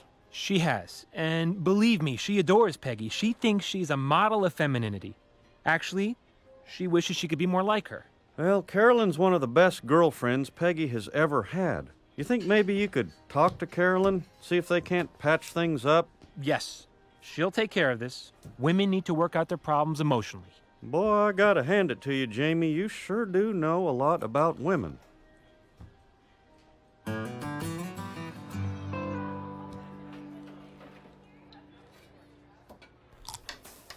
Oh, shoot. Sorry your food is ruined. We've got pizza. My mom just got me a credit card, so we went crazy. Wow, thanks. This book stinks. No, dude. Every time you do a prank, something good happens. That's a magic book. I don't know. I do. You gotta prank me, dude. Oh, okay. Make me rich and handsome. If your hand is bigger than your face, all your wishes will come true. Cool. Ow! So, am I handsome?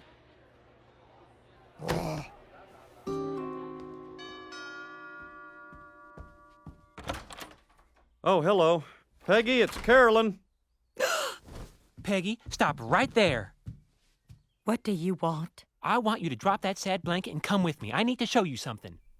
Will I be humiliated in any way? I swear on my mother's unwavering support that you will not. Peggy, I don't like to butt into your affairs, but you should go with her. Whatever you've been going through, well, I think Carolyn can help. Fine. I will get my purse. and grab your trash bag full of clothes. Hurry! Why? It's just more dramatic.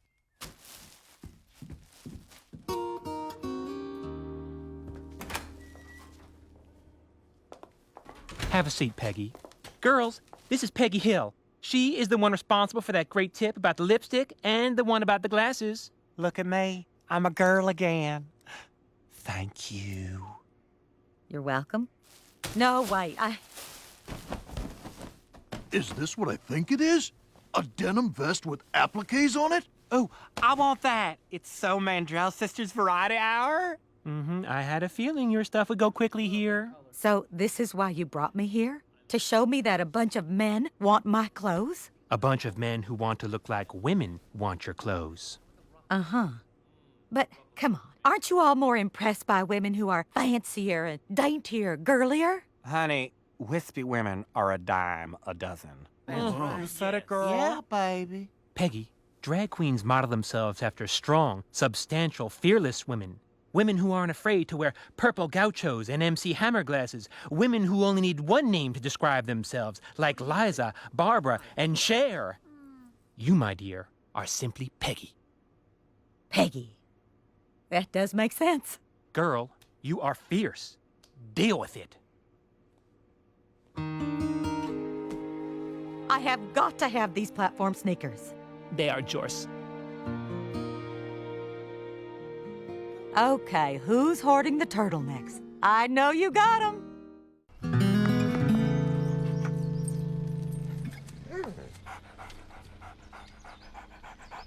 The worst part of going on vacation is the look on her face when we head out the door. Are we talking about Lady Bird or Peggy? Whoa, down, girl. Hi, guys. Meet my new friend, Buster. Say hello, Buster. Pretty dog, weak handshake. Buster, play.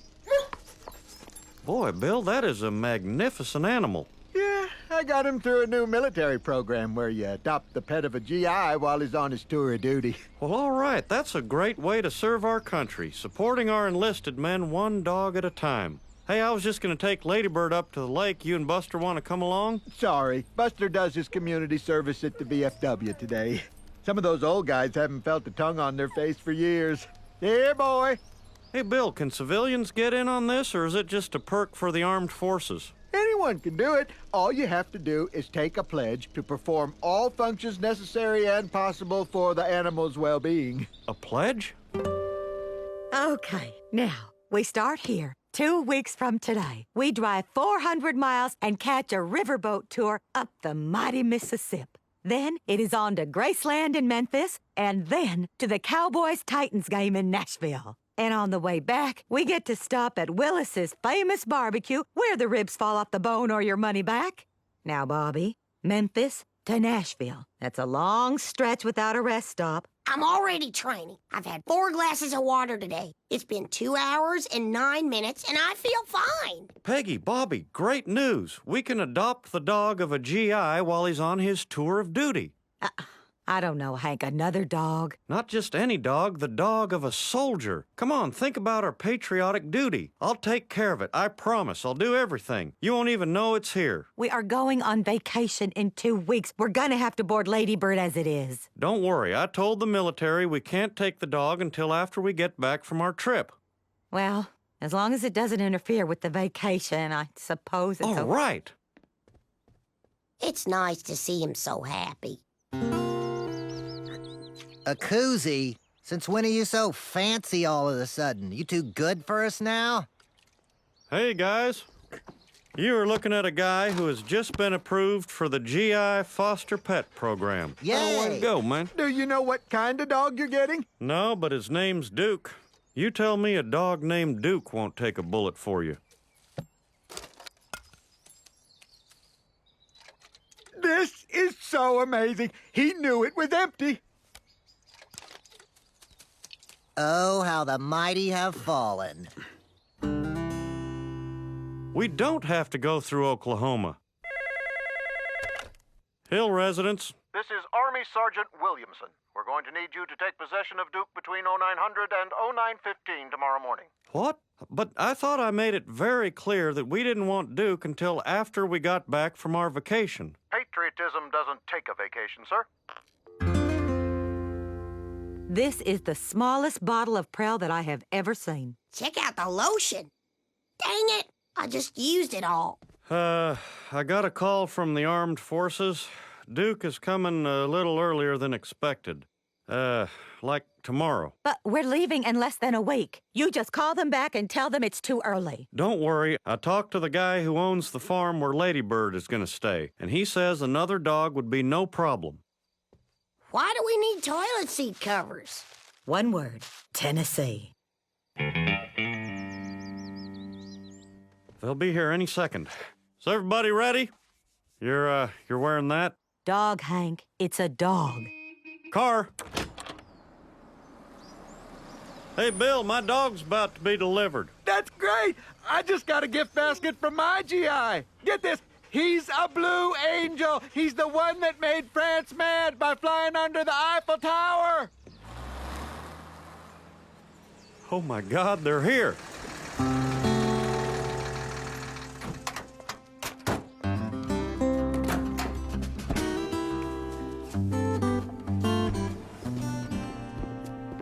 Morning, Mr. Hill. On behalf of the armed forces, thank you for your generosity. I present to you, Duke. Come here, boy.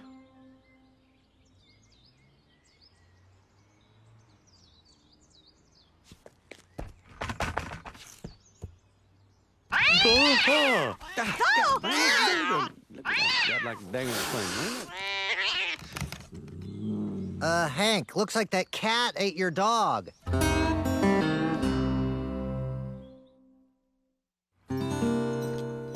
About Duke, he's a cat. I was supposed to get a dog. My neighbor got a dog. Yeah, and I wanted to be an F-18 pilot. One psych exam later, I'm delivering you a cat.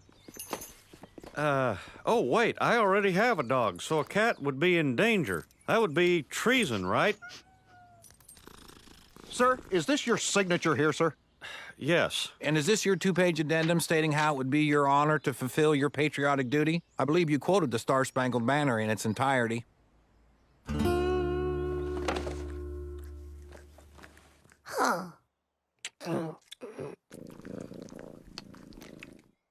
Dad! Cat?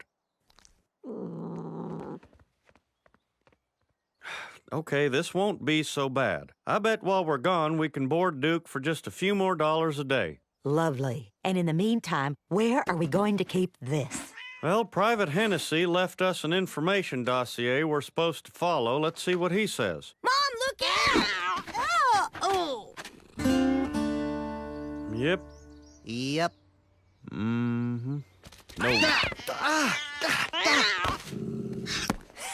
Hank, looks like the cat is out of the bag. Oh, this has been a cat-astrophe. Cat. You got a cat. So one of our fighting men has a cat. What of it? Hey, guys. Wow, you two are looking good. I see the perfect fusion of master and animal. I can't tell where one ends and the other begins. Oh, I feel great. Good old Buster's built my wind up. Well, that must be Duke. He's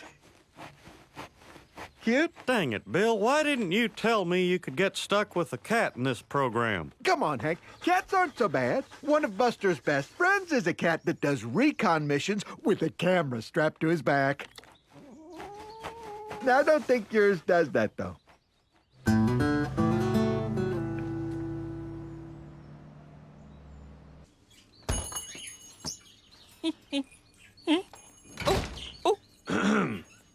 Try this. Once you start playing with it, you won't want to stop. No thanks. I just need to get some cat food. You see, I was recently forced to take care of a cat, and I need to know which one of these I should buy. Quickly. Oh, all that stuff is garbage. What your cat needs is this. Scientific formula. $18 a bag? What's wrong with all this other stuff? Well, between you and me, it's practically inedible. We should really be in jail for carrying it. All right, fine. Give me a bag of the scientific formula. Ooh, which flavor? I recommend the Italian herb chicken. Delicious.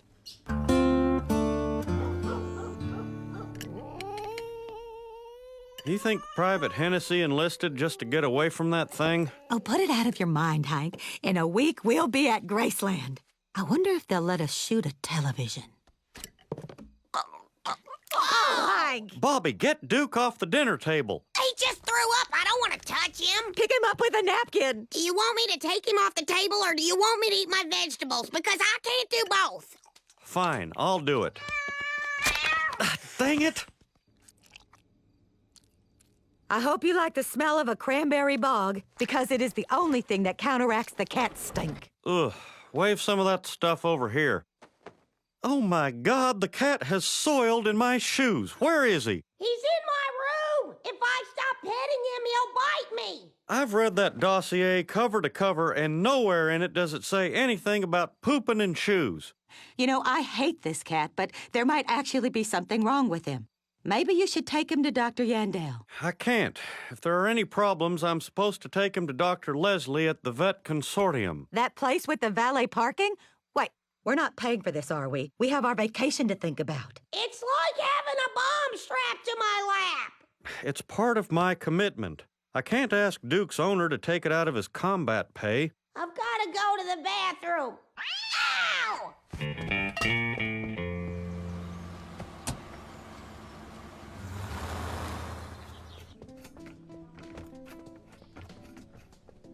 I'm Hank Hill. This is Duke. We have an appointment with Dr. Leslie. What's the nature of your cat's problem? He's pooping in my shoes. Okay, go ahead and have a seat. And we ask that you please not make eye contact with Mr. Javier's parrot. He's got anger issues.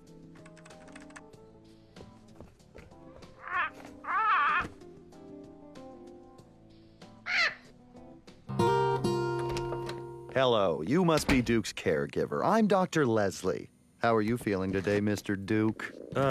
Yeah, so I don't know cats, so I can't really tell if anything is wrong. That's the thing about animals. They can't tell us what's wrong. And take it from me, they can't understand our jokes.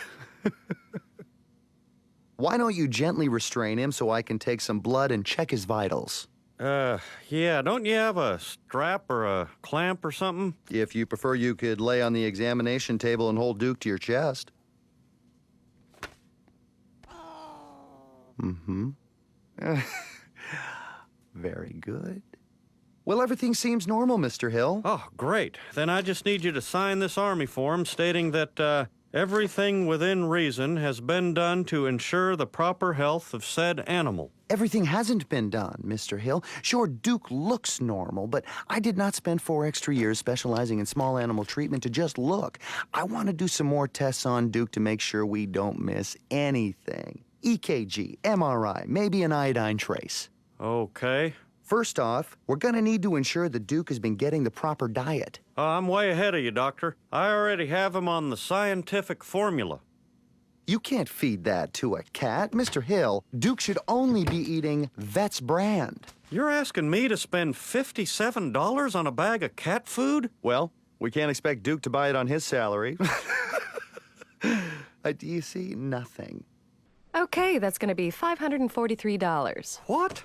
Bone density test? Lactose intolerance test? Allergy panel? I know it sounds a bit pricey, but these people have all the best equipment. Well, almost all the best equipment.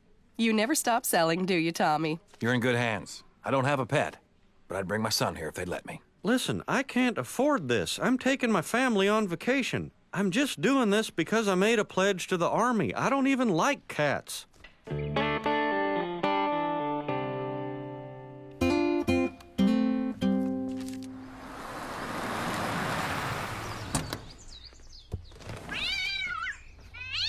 Buster. Here, boy. Ah, dang it. Okay, droop your eyelids. Now unflare that nostril. That's it. Perfect. Dad, look at my poker face. We are going to take everything from that riverboat but the paddle wheel. Yeah, I'm sorry, you guys, but Duke's vet visit just cost us the riverboat stop. What? This is no longer a valid triptych. I knew it. I knew this whole thing would blow up in our faces. Hank, let's just get rid of this cat. It's ruining our lives. I can't do that. It'll be fine. You'll see. Maybe we won't be able to stay in hotels, but we can camp in the car. Hill residents. It's Dr. Leslie. Duke's blood work came back and his blood sugar is normal. No adult onset diabetes, no hypertension, no hemophilia. Oh, that's great. But we did notice his white blood cell count is up slightly. What does that mean? Could be nothing. Could be cancer. I'm gonna need you to come in with Duke right away. I'd like to do a complete physical workup to cover all our bases. I also recommend this. It's what we call a feline mobility cart. Wait, the cat can't walk? Of course he can walk, but rolling is easier. You see, it may relieve some pressure and redirect blood flow, plus alloy wheels. But all this could be for nothing, right? I mean, Duke may not have anything wrong with him. Boy, that'd be great. I'd like to go in. In? Do a small exploratory surgery, rule some things out. What's that gonna cost me? Guesstimate? Between $1,000 and $2,000 and $3,000. That's a lot of money. See, my family and I were kind of going on this vacation. Would it kill you not to go on vacation? Because it may kill Duke. Do you take traveler's checks? You and your stupid patriotism. I'm sure that cat will thank you for canceling our vacation by hissing at you. I expanded my bladder for this trip. Thanks a lot, Dad.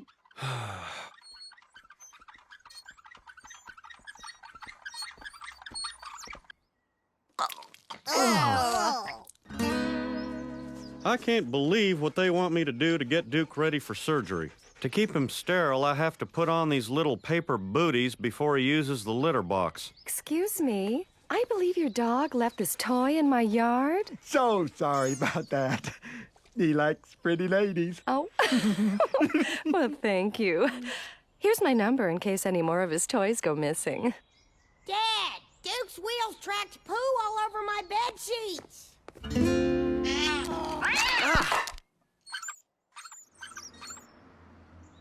Tip-top news, Mr. Hill. We've eliminated even a remote possibility that Duke has lung cancer, stomach cancer, or pancreatic cancer. Oh, thank God. So, can you sign the release? Now we can move on to Duke's circulatory and skeletal systems. $150 for a feline enema? I could do it for half that. I wish I could let you, Peggy. Duke is bleeding us dry, Hank. I think it is time to take him to our vet for a second opinion. Come on, you get the crate, I'll get the oven mitts. That's a cute little cart you got him in. You have a little mouse that rides in there, too? I swore I would do all that I could for the care of this cat, in writing. Well, you've had him tested from his brain to his behind. Sounds to me like you have. You want me to sign that? Well, thank you, but I need Duke's vet of choice to do it, Dr. Bradley Leslie. Oh, he's top-notch. The best in his field. Well, I was kind of hoping you'd tell me he was a quack and I wouldn't have to listen to him. And he's costing me a fortune. Well, he's got all those new fancy machines, and if you got the machines, by God, you're going to use them. But truth is, sometimes cats just get old. Duke's going to die someday, but not of anything he's got right now. But he keeps vomiting. Cats vomit. They eat, poop, and vomit. That's what they do. So you're telling me I sacrificed my family's vacation so this guy can pay for his fancy machines? Yeah, you wouldn't believe how much some of them go for. Tommy, how much one of those ultramagnetic doohickeys you keep yammering about set me back? The magnetic ultrasonic imager 9220?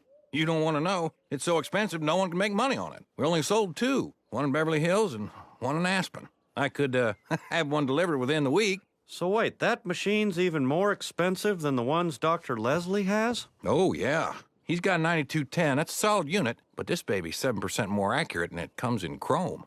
Can I have some of those brochures? Just take one, though. They're also really expensive.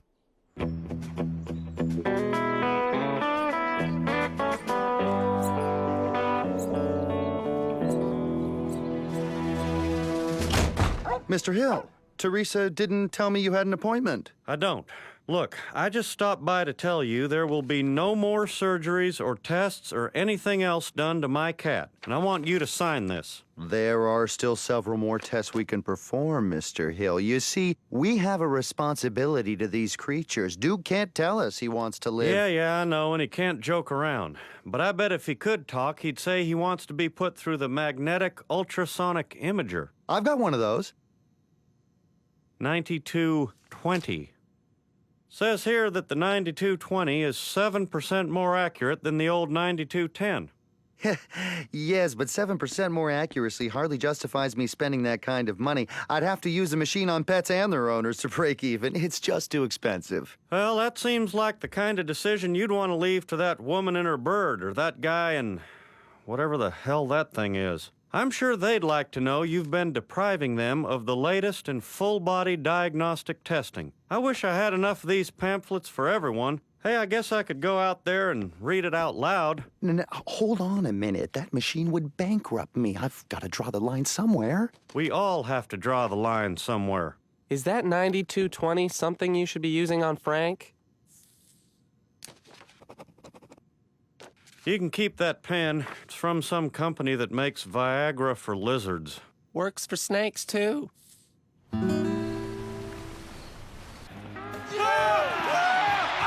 Well, it's 3 o'clock. Right about now, Dr. Leslie is turning Duke over to Private Hennessy. Look, I know this isn't the kind of trip we all had in mind. Bobby, why don't you go ahead and have the 21-rib salute? Really? It's not an entree, it's an event. So, how much money do we have left in the vacation fund? $98, which means, well, this is as far as we can go. You know, just being away from Duke feels like a holiday. Good food, family, the cowboys. Now this is what I call a dream vacation. Army Sergeant Bill Doughtry relinquishing command of Buster. On behalf of myself and the crew of the USS Eisenhower, I say thank you. Wow.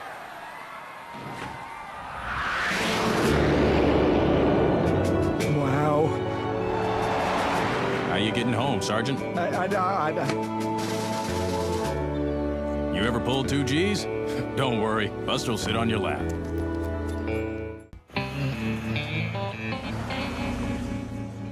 You know what? This is just the right pace, especially after our last outing. 2 pina coladas in Min, and she starts talking about stealing a car. Dark rum make me crazy. Ba jump peng tong sai sang ta lep dok. Sai sang ti lek di guai. What did she say? She think your feet lovely, and it an honor to work on them.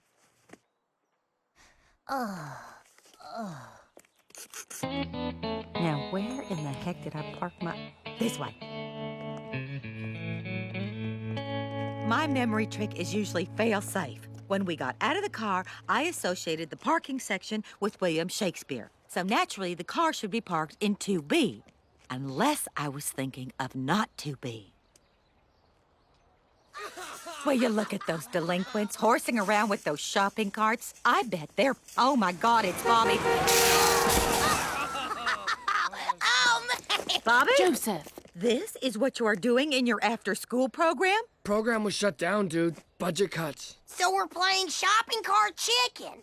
Hey, we can get them to push us. No after-school program. Now who Connie gonna tutor? Bums in rail yard? This is ridiculous. Our kids should be enriching their minds, not using a parking lot as a playground. Something has got to be done. The people who canceled that after-school program are gonna wish we never found our car. Where is that frickin' thing? We have a real issue here. That after-school program is important. Absolutely. Our kids get out of school in the middle of the day when they air all those sex and drug-filled after-school specials. Oh, Peggy, let's take this to the school board tomorrow. They're not gonna know what hit them. I gotta tell you, your initiative is really impressing me. And not just because you're ladies. Okay, girls. Hands in the middle. Let's go. For the children on 3. Ready? 1, 2, 3. For the children! For me!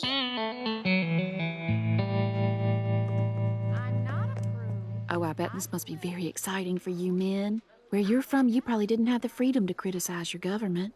Why would I criticize government in Laos? My father was general. I do what I want. I was peasants' worst nightmare. Thank you, Mrs. Chapman. Your request to ban sections F and S from the library dictionary has been noted.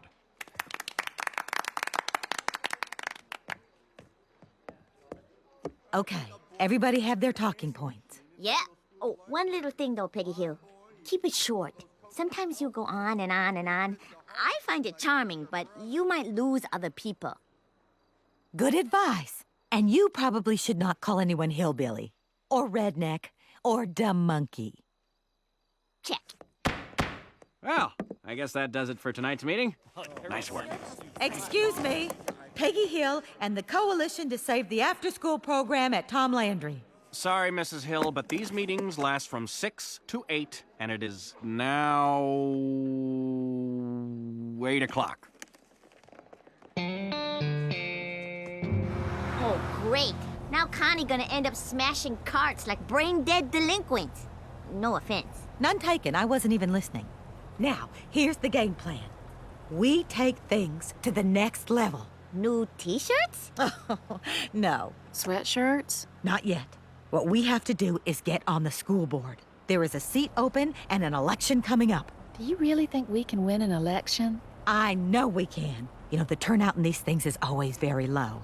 The secret is to find a group of voters that feels overlooked, then look at them. And I can get votes from Laotian community. I give $5 tip on French manicure. I'm the Lady Di. Well, I warned the folks over at Shady Pines Trailer Park about that tornado. They were so grateful they're still naming dogs after me. Great. We've got pockets of votes in the Laotian community and in the trailer parks. Then I score countywide with my 2-year teaching degree. I wonder which one of us should run. I mean, Peggy's a ball of fire, and man, she's smart as a whip. Either way, our kids are in such good hands. 198, 199. Hey, these are supposed to be 200 thread count sheets. Damn Egyptians. But man, 3 women can't fill one position. This school board seat, not Boomhauer's hot tub. Well, when you think about it, I'm most logical choice. My daughter a proven genius. Plus, my perfectly symmetrical face is pleasing to voters and inspires trust. And it sure would be nice to finally get a Laotian in power. We gotta eat their fish on Friday. They're gonna eat our rice noodles on Wednesday for breakfast. You've got the most school-related experience, the best interpersonal skills, and a smile that lights up a room. Yep, Peggy, I gotta say, I agree with all your reasons why you should be the one to run for school board. Well, thank you, Hank. But let's not lose sight of why I'm doing this. It's for the children. No, I'm not saying men hate children, but I really love children. They are 3 out of the 5 points in my 5-point plan. I haven't quite figured out the other 2 yet. I'm thinking something about America. Wow, dynamite. Even though Dale says Principal Moss may try to assassinate us, I think this is going to be nothing but fun. I can't wait to get started. I have so many ideas I couldn't sleep all night, so I make pecan sandies. I appreciate your enthusiasm. Now, it's obvious who our candidate should be, but it would be presumptuous of me to do the nominating. So... I'm not sure how obvious it is. Oh, you mean me? No. Well, I'm not sure I'm the person for the job. Wait. Well, somebody gotta do it for the children. And if no one else wants to run... No one? 5 points! All in favor of me? Thank you, Peggy. Nancy? Well, since Peggy's okay with it. Okay, then. Done deal. Oh, hold on. Not that I want the job or anything, but... Then don't sweat it. Oh, and I wouldn't drink from there. Doggy has a cold.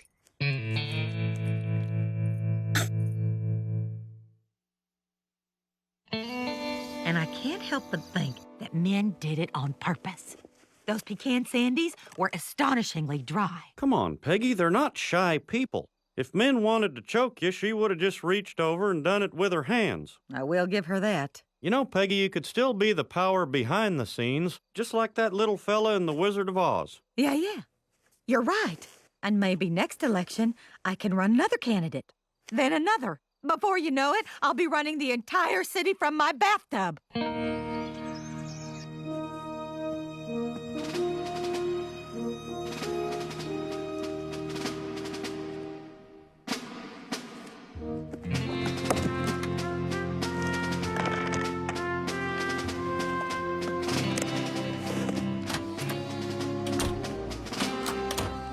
Mrs. Soup and Mrs. Gribble are waiting in the living room. Here's breakfast. And I typed up the monologues from Leno and Letterman. Good work. Now, I need you to highlight last week's Doonesbury's and tell me why they're funny.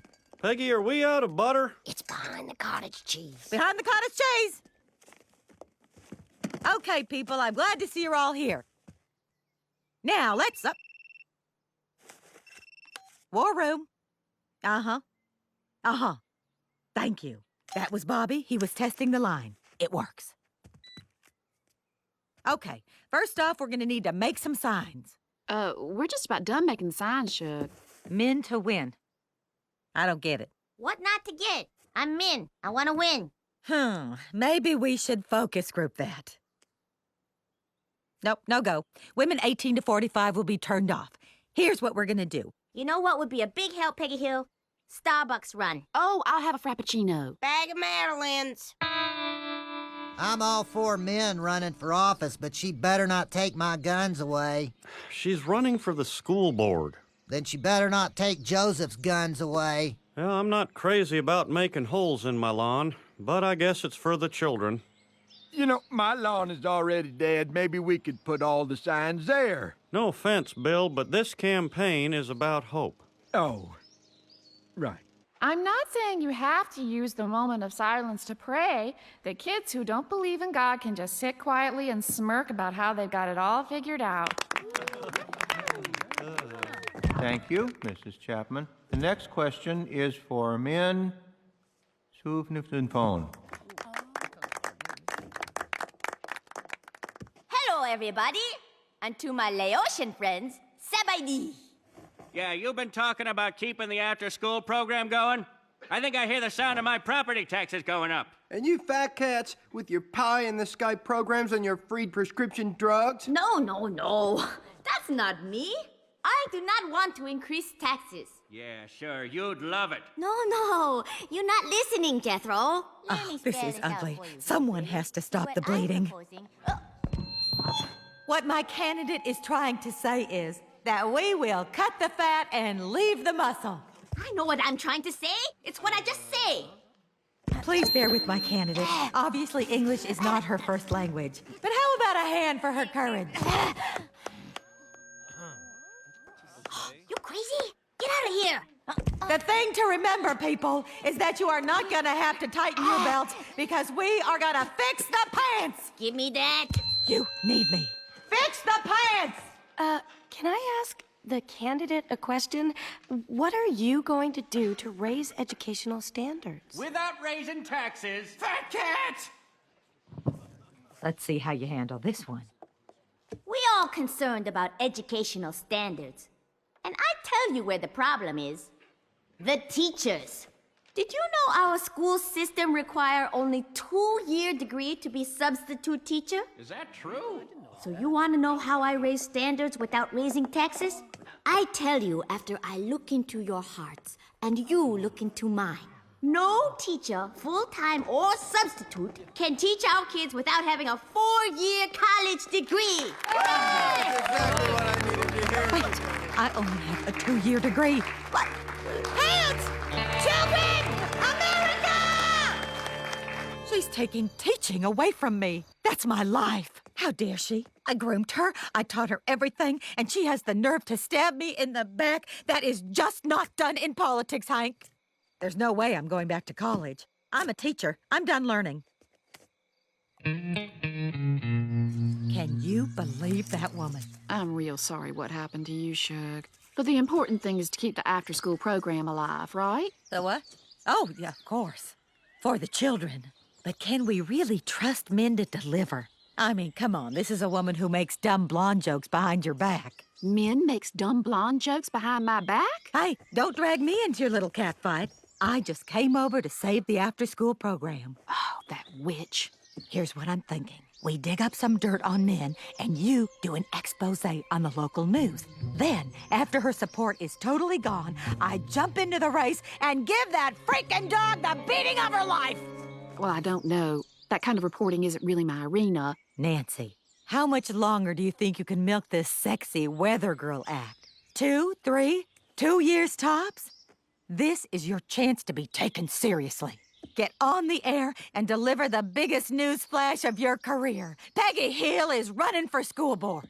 Well, I do want to be taken seriously, and I have some ideas. Oh, honey, I'm sure you do. It's just that no one ever listens to me. Okay. And we have to think constructively and not get emotional about this. Now, how do we destroy men? Oh, there she is. Smile and wave. Smile and wave.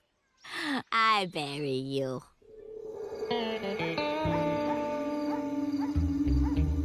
What are they saying, Dale?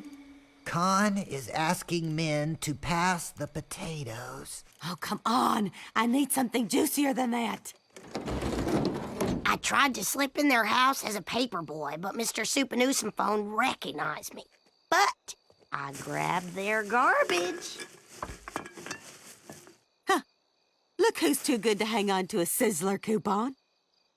What do we have here? Come to Mama. And that cold front looks like it wants to stay put right through the weekend.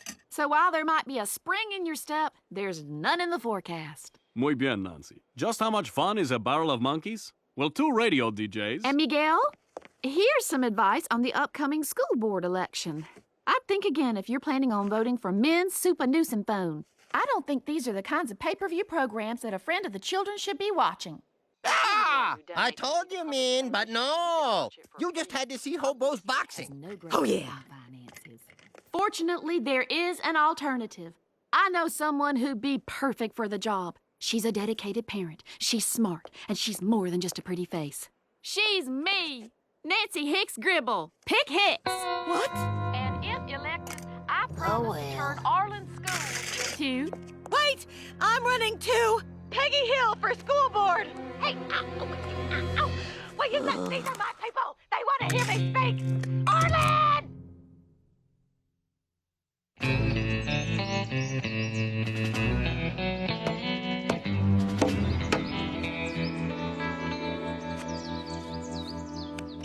Peggy, do I have these in the right order? You better.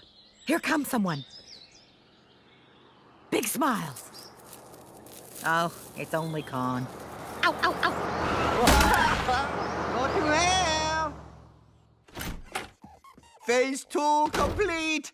Van rented, ready to pick up constituents and sweep election. Phase 3, a victory dance. Hello. You rent minivan? What you thinking? Minivan seats 7 people. I need 15 to swing election. How much Peggy Hill paying you to be jackass? Something's wrong with the bug. I can't hear a thing. But I see they have a new van. I bet they're using it to bus their constituents to the polling place. Well, we'll out-van them, but we'll keep ours in the garage. They'll never see it coming. Idiots. Why isn't this working? I rewired it myself. You better get out of here, Gribble. I am this close to kicking your ass. No one threatens me. I'm this close to kicking your ass. Oh, yeah? Well, now I'm this close to kicking your ass. Let's settle this like men. Hank, whose fingers are closer? Whoa. Just because our wives are at each other's throats doesn't mean we have to be. Oh, easy for you to say. Your wife a loser. Now, Con, maybe Hank's right. I say we let bygones be. Yeah! Ah! Sneak attack, I win! I'm so hungry and tired I messed up the last 50 buttons. Bobby's out. Hank's in. Fine. When are we having dinner? It's 9:15. Fine. Here's $10. Go. All right, Joseph, easy. Joseph, stop, the sign! So, they have a van. Okay, Hank. Min has her support here. I'll concede little Leos to her. Nancy's support is, well, she's been blathering about all the dogs named after her in this trailer park, which leaves all of this for me. Hank, we're gonna need a bus. We're not spending money to rent a bus. It's for the freaking children!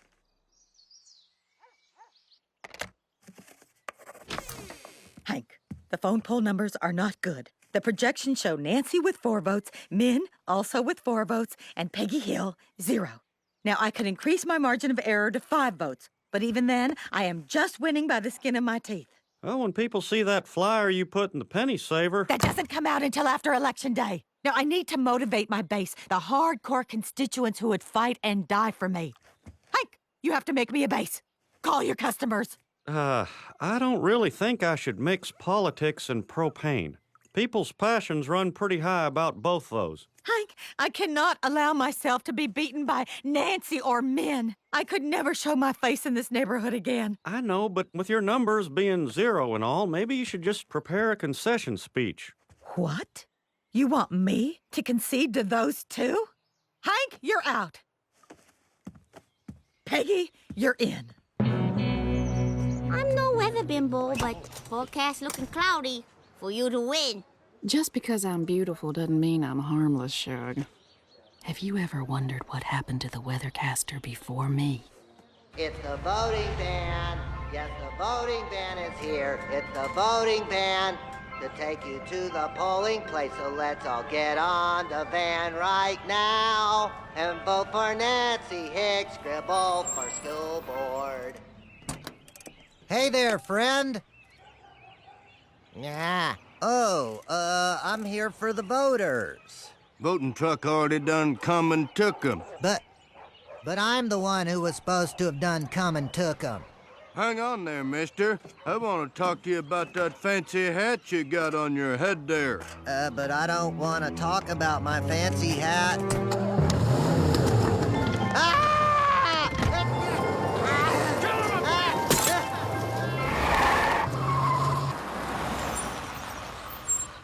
Hello, election bus here.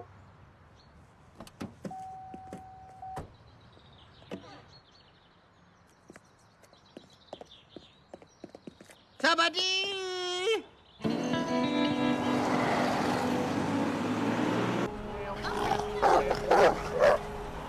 Down, Nancy. Hey, driver, when are we getting to the polls? Never.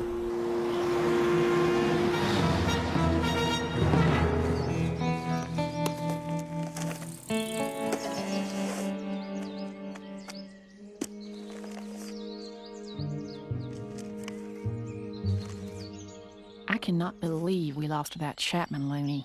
Yeah, not only that, it'd say there she's getting rid of after-school program. And biology. And all offensive encyclopedias, whatever that means. I guess we kind of burnt the toast on this one. Hey, she only got 18 votes? I hijacked twice as many of your voters on my bus yesterday. We could have crushed her. Yeah, into fine powder. Ow, my eye! Cool. Maybe we should spend some time with the kids today. We could be their after-school program. Maybe we take them to a museum. Or the zoo, which is a museum of animals. Q-bag. Q-bod. Oh, man, let's look at that damn mogmo. I'm not even going to give this animal the satisfaction of trying to read it. That's just what he wants. One day you're living in paradise, next day it's a crime-ridden slum. Society's going to hell in a handbasket. I blame the media blamers.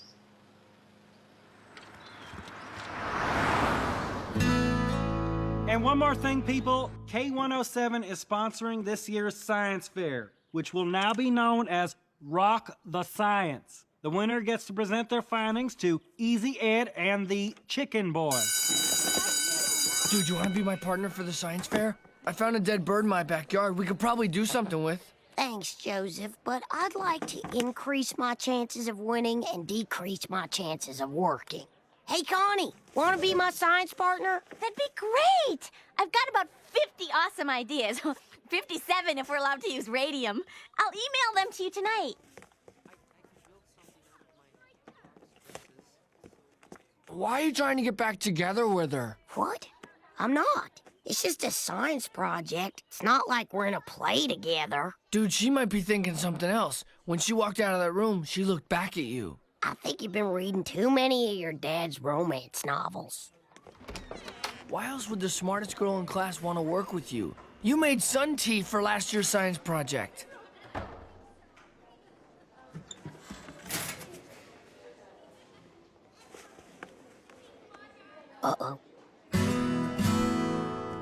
Damn vandal! This'll probably take us hours between the joking around and the horseplay. And the beer runs. Look, we're all upset, but this guy hasn't licked me yet. This is gonna be cool. Here we go! This is the best day ever! Yeah. Now it's fast. You missed a spot. I did? Nah, man, it just like that old shadow, man. I gotta let her down easy.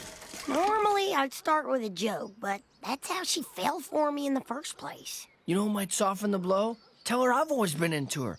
And that I always stare at her not because I'm creepy, but because I'm deep. I'll do what I can. Hey, partner! Oh. Honey? Whoa. I knew you weren't wearing slutty lipstick. Huh? I just got flipped by this girl who looked kind of like you, but she was dressed like a teenager. Ugh, that's Tid Powell, my cousin from L.A. She's sleeping in my room. L.A.? She was so in my face I thought New York, but L.A. is even better. Hey, ain't you the fat kid who jumped me? Yes, I am, Bobby Hill. So, Tid Powell, how long you gonna be here on the Third Coast? Till I ain't. She's here for the rest of the semester. Not that anyone asked me. And while you're here, stop attacking people. This isn't L.A. where anything goes, where it's cool to take me to Knott's Berry Farm and totally ditch me. Whoa, sorry, I didn't know I was smacking down your boyfriend. Boyfriend? I'm not. We're just science partners. Nothing more.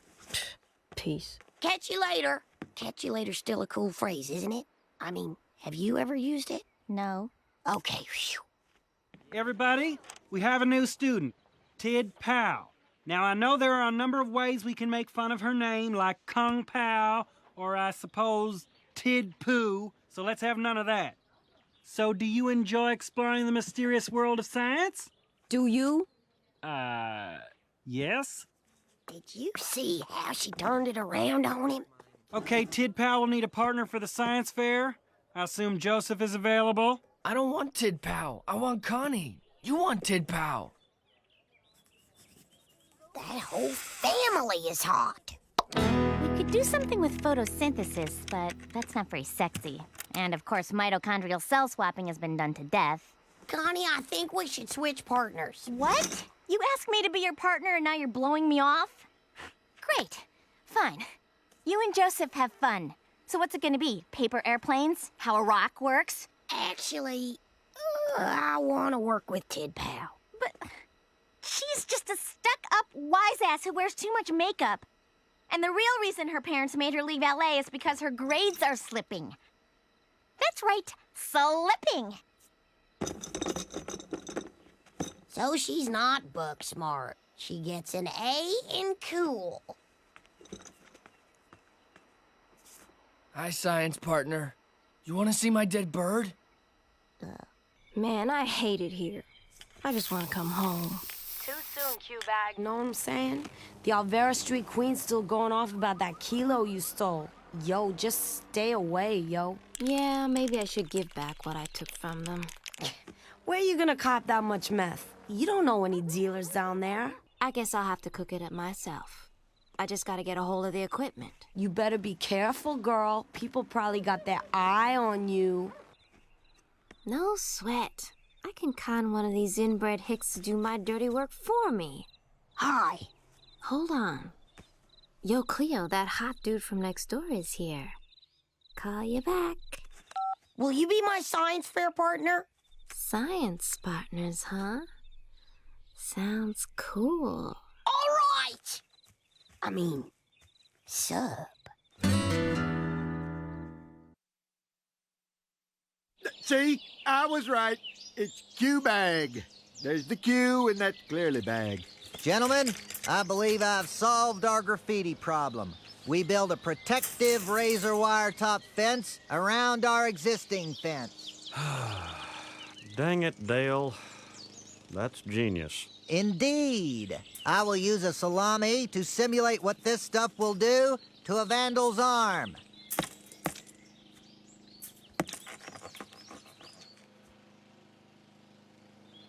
We need a real arm. Bill?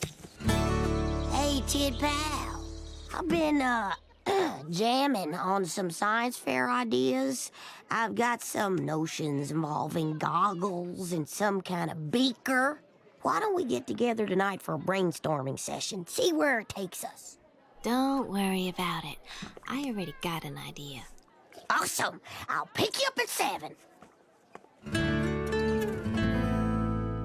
Luann, you're the hippest person I know. I need to take Tid Pal someplace that's not boring. You know, sophisticated, but close enough that I can ride my bike. Okay. You know what's exciting?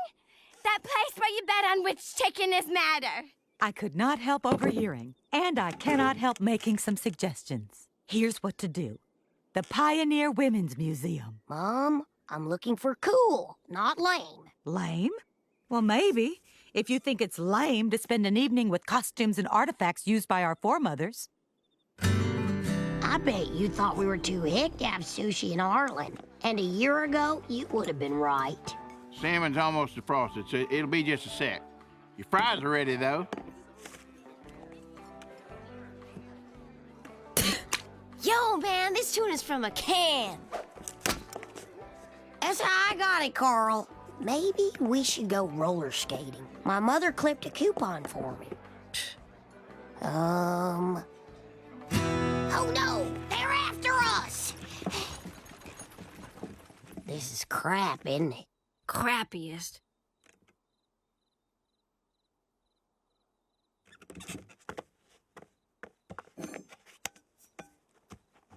Ooh, I don't think you're supposed to touch the women. Got bugs?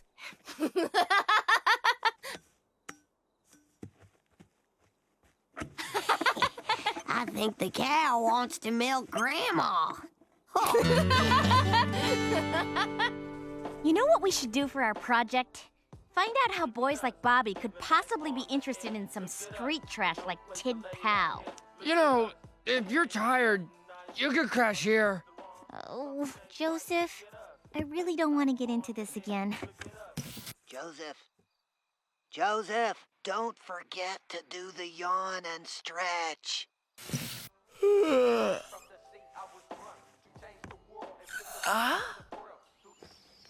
Hey, check this out. You're the one doing that? My dad keeps having to sandblast, restain, and lacquer it off. He's the one doing that? You've got to understand. He doesn't even approve of bumper stickers. Yeah, but you're cooler than that, aren't ya? Give me that can. Check it out, girl. I'm representing. Q-bag. Painterer. You, inside now. Dang it, Bobby. Your mother and I took our wedding photos in front of that fence. Man, I'm just keeping it real, dog. You'd never make it in L.A. I hope I never make it to L.A. I could make it in L.A. I just have very fair skin. My dermatologist says it would be a death sentence. What's that? I'm sorry, Mom. I couldn't hear you over the crickets and banjos. Mister, if you think you're in a small town now, you're about to be mayor of your room for a few months. I tell you what. And stay away from that Tid Pal. Don't think I can't tell the difference between her and Connie, because I can.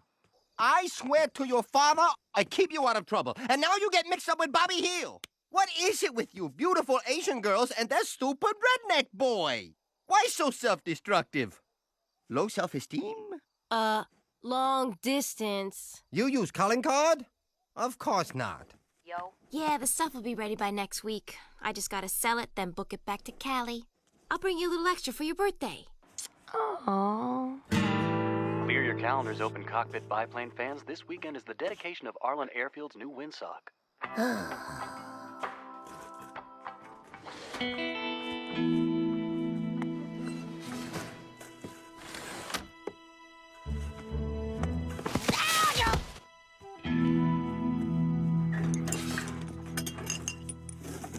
Yo, Tid Pal, my dad said I couldn't see you, and I just said, chill, Hank. You don't tell me what... Close the door! Oh, crap! Did my dad see me?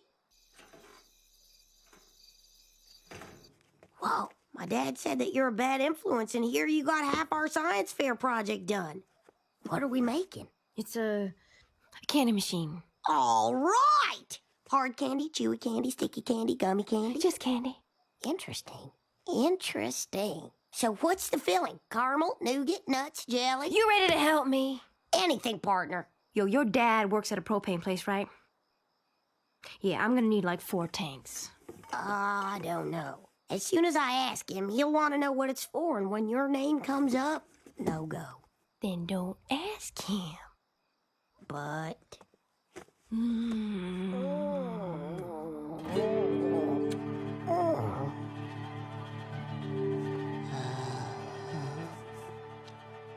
Sometimes I overthink. Can you believe the sass coming out of his mouth? And now it's on my fence. Oh, come on, Hank. He's just trying to impress a girl. Remember how when we were first dating, you used to run up the down escalators? Yeah, well, at least he was using paint.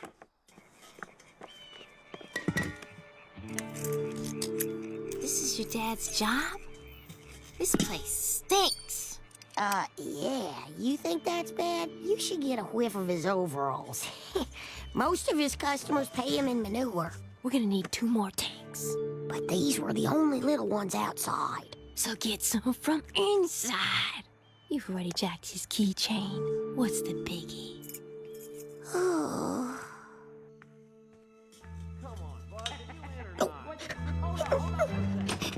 Just gonna grab a soda, fellas.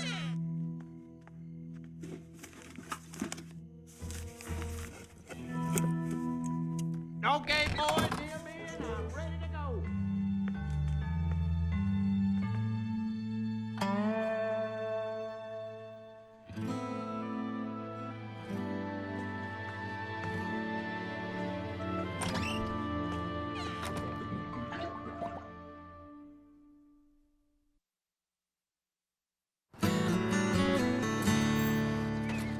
Morning, Joe Jack.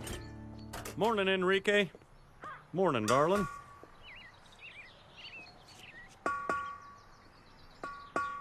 Oh, my God. Mr. Strickland, we've been robbed. No,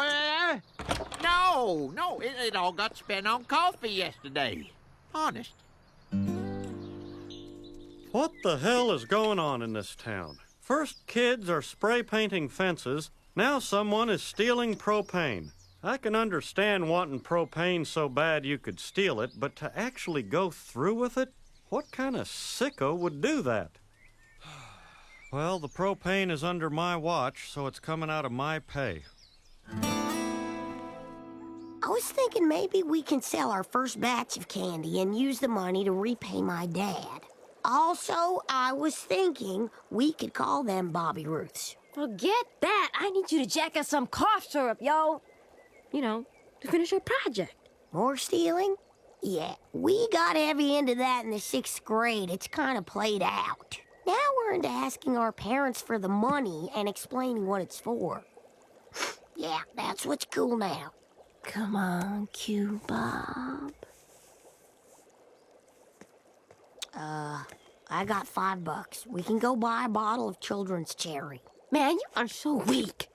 I'll meet you here before the science fair. I mean the science fizz-air.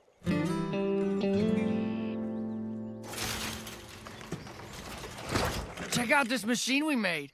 It picks up radio signals. It's an incubator, Joseph. I had the radio on in my room while I was making it. Then does music just... So, Bobby, where's your cool girlfriend? She'll be here, don't you worry about that.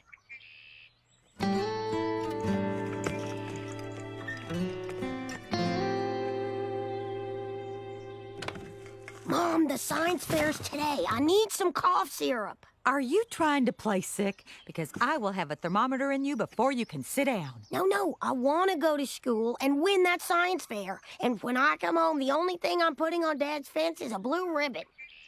Or a Chicken Boy t-shirt. I don't remember what the prizes were. I'll be honest with you. I'm a little uncomfortable with buying such a large quantity of Zoom from a 13-year-old girl. Please, mister, can I just get the deposit? I'm late for a Girl Scout meeting. Don't you cross me, little girl. Just made my deal. It'll be enough to pay back the Elvira Street Queens and fly back to Cali first class. Your punk ass picking me up at the airport? Aye. Great, thanks. This is lemon.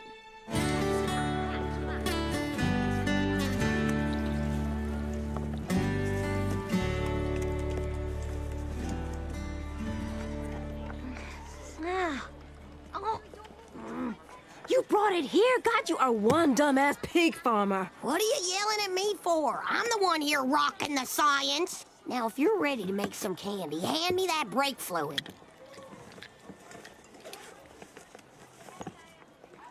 What's that cop doing here? Oh, that's Mike Soto's dad. He's one of the judges. He was a substitute science teacher last year while he was on suspension from the force. Yo, I got 2 priors. But if you leave, you won't get any credit. It's all yours, man. Fine. More A's for me.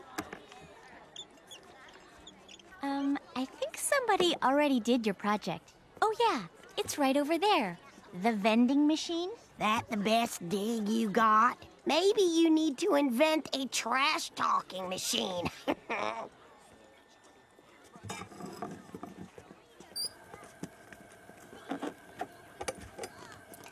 Oh, I hope this candy tastes better than it smells. Oh, it's got to. It smells like cat pee. Ammonia? Cough syrup? Drain cleaner? Bobby, you're not making candy. Didn't you watch that MTV special with Andy Dick? You're making methamphetamine. You know, crystal meth, ice, crank. Big deal, I made a crank machine. I'll just change the sign to how a crank is made. Now quit blocking me from the judges. It's drugs, Bobby. The kind you go to jail for. Oh, God. I swear I didn't know. She set me up. I'm just a clod-hopping pig farmer who is too dumb to listen. You were so right about her. Yep. Connie, please, think. You gotta help me. Hey, you wanted excitement. You got it. Oh, my God. Oh, my God. The compression generated by the air pump can launch the potato with enough force to go through a man's skull at 100 yards. Candy? Oh, Bobby, this is a refreshing change from Emily's Can Mice Swim project. Turns out they can, but not for long. Let me try a piece. No. The experiment is a failure. I'll take the F, sir. Oh, it's like rock candy. You know who has a sweet tooth? Officer Soto. Chad? No, you can't. It's bad. It's too sweet. You'll get diarrhea. I sneezed in it.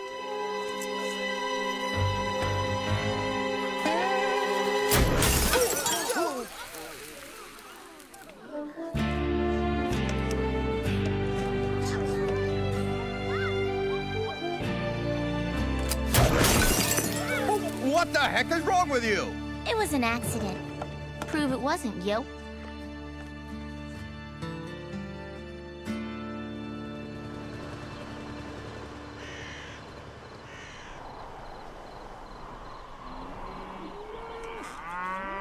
I'm the last uncle you got. You'll screw up here. We ship you back to Grandma in Laos.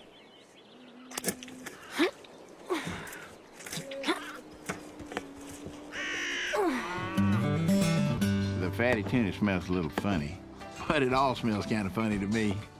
Would you look at us, chilling in a hip new sushi place right here in Arlen? Who needs L.A.? So this is chicken tempura, huh? It's pretty good. Try it with the gravy, Hank. It's,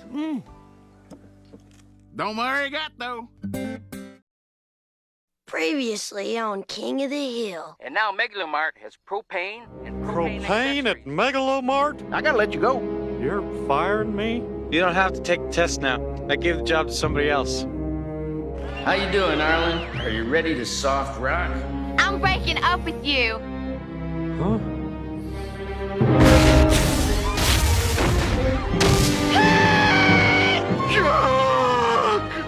That's Buckley and Luann are in there!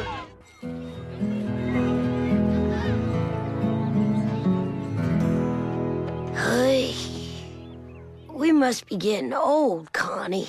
We're 12, Bobby. We are old.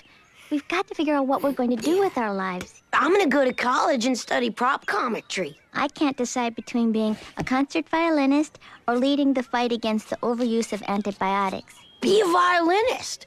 That way, I could be your opening act and we could travel the world together. Your dad got blown up.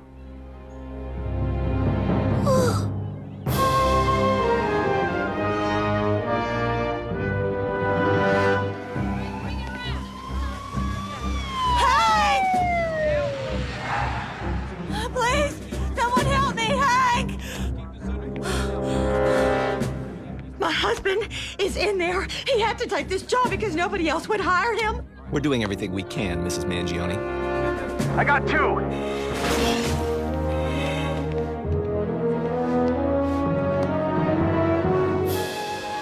Oh, Hank, you're alive. I'm all right, Peggy. There's 2 more inside. Oh, thank God you're okay. I was so worried. Oh, and Luann. Oh, my Lord. Buh. Ooh, my hair feels weird.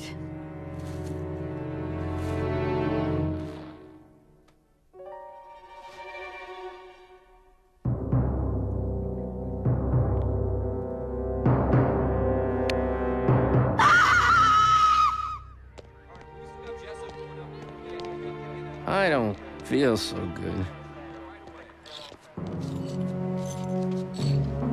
What about Buckley? Did you find him?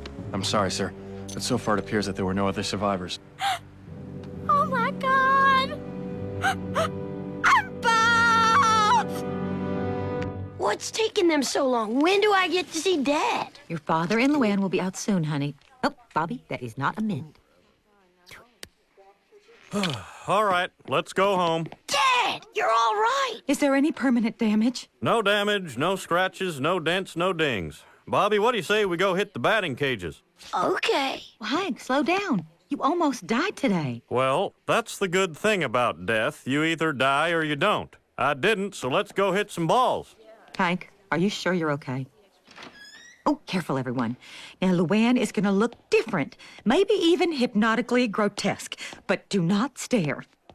I'm real sorry about Buckley, Luann, and your hair. Bobby?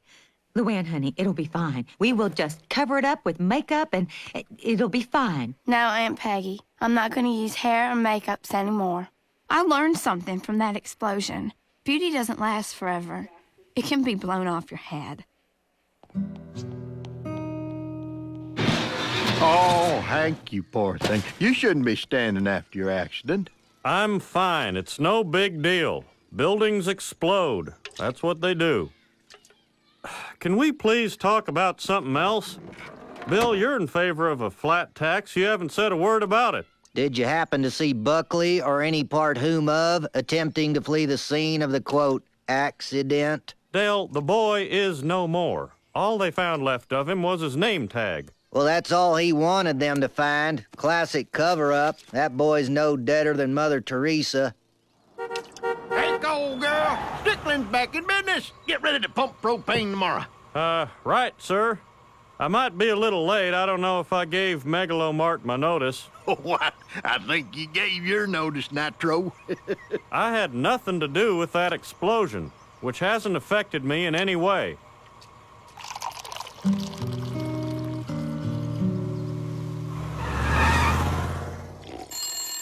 Yellow, Peggy here. Hank, it's Mr. Strickland. Busy. Take a message. Can he call you back? What? Oh, I see. Hank, why did you not tell me Mr. Strickland offered you your job back? Well, it just happened yesterday. Honey, he says customers are lined up out the door.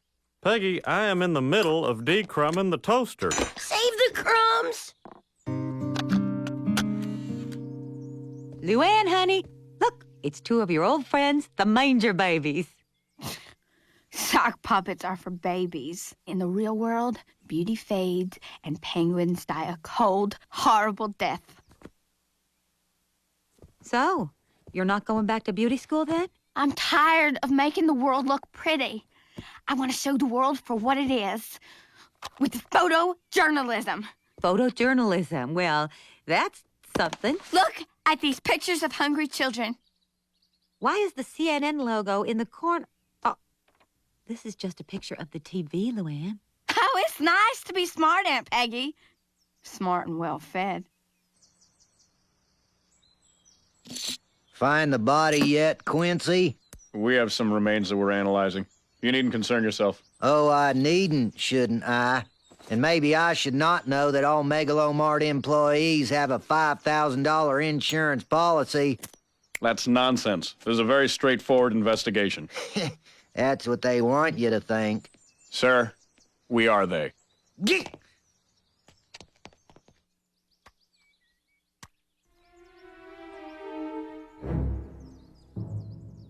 Hank, fries are up. Honey, how are the steaks coming?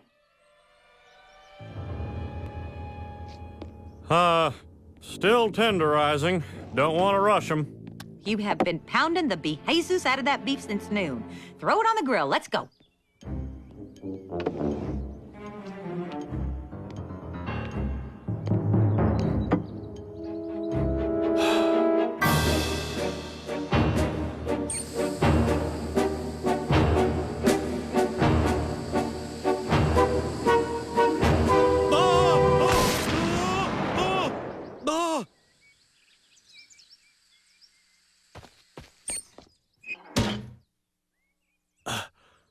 Ah, dang.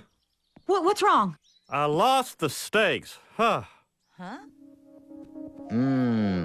Gobbets of meat from the sky. Doesn't taste like Buckley.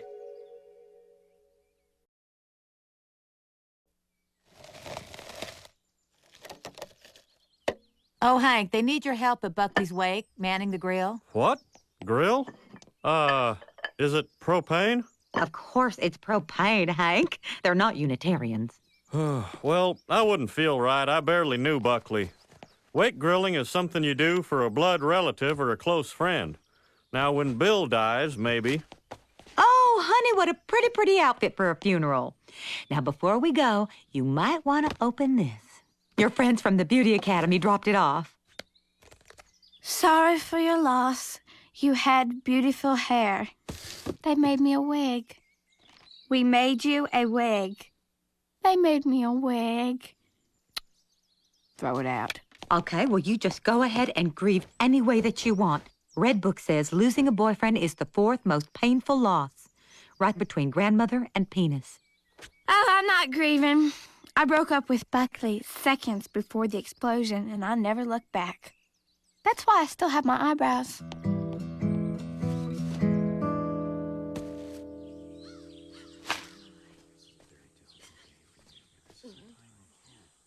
Something's not right. Week's salary says that box is empty. I'm going in.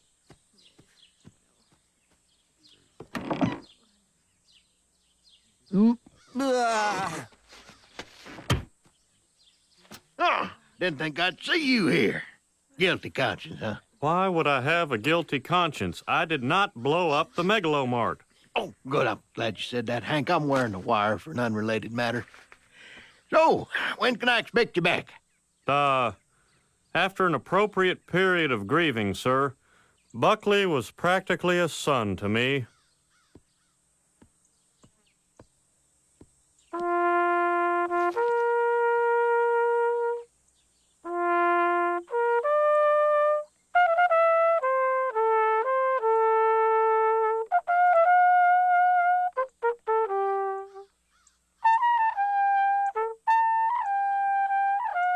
This is depressing.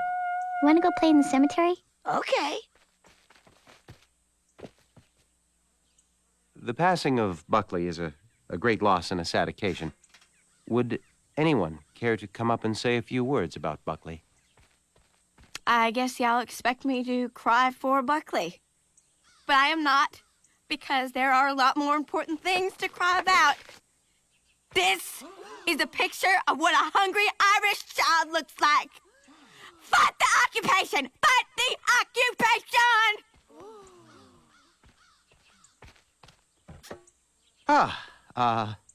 Is there anyone else who'd like to say a few words about Buckley? Anybody at all? The name of the boy was Buckley?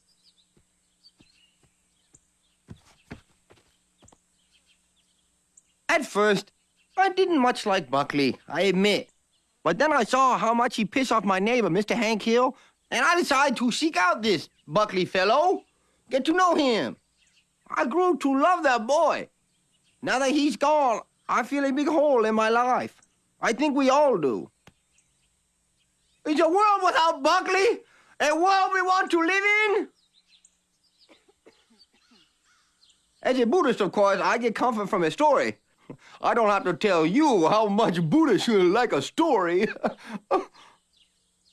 Anyway, story begin with man being chased by a ferocious tiger. Tiger chase him to edge of cliff. Man falls off. Halfway down, he grab onto a branch. He look up. He see one hungry tiger. Now he look down. He see another hungry tiger waiting for him on the ground below. And not a good place to be. He know for sure he gonna die. Then, out of the corner of his eye, he see a wild strawberry growing from same branch. Oh, he pluck it and eat it. And it was the sweetest tasting strawberry he ever had. Can you believe this guy? He tells a joke at a funeral. Highly inappropriate. Yeah, but it was funny. I just don't know how one little boy can get so dirty in a cemetery. Bobby, are you in the bath yet? There's no hot water. Oh, the heater must have gone out again. Will you check on it, Hank?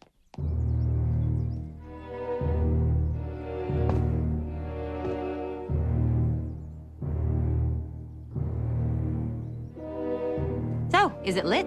Well, it's getting there. Oh, for heaven's sakes, Hank, I will do it myself.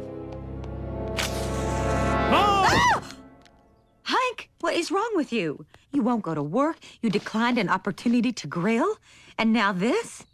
You are acting like you're afraid of propane. Oh, my God. Welcome to the Survivors of Propane Explosion Support Group.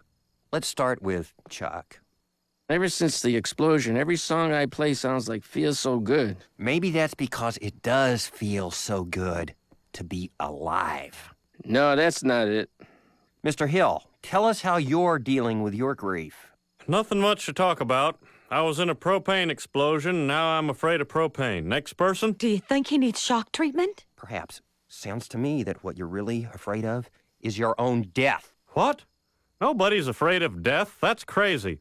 I'm afraid of propane. You're transferring, Mr. Hill. Doesn't it scare you? The thought of missing all your family's special moments. No. Never again sipping wine with your friends. Scratching your cat or cats. No. Making love to your partner. No, no, no. Mr. Hill, only when you deal with your fear of death will you be able to overcome your fear of propane. Stop it. Can't you hear the hissing? It's propane. This room's gonna blow.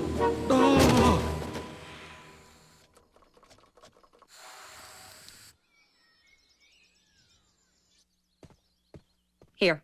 What's this? It's my scrapbook. This is the way that rational people deal with death, Hank, by clipping articles out about grisly accidents from the local newspapers. It is also my hobby. Good Lord. What, Peggy, what?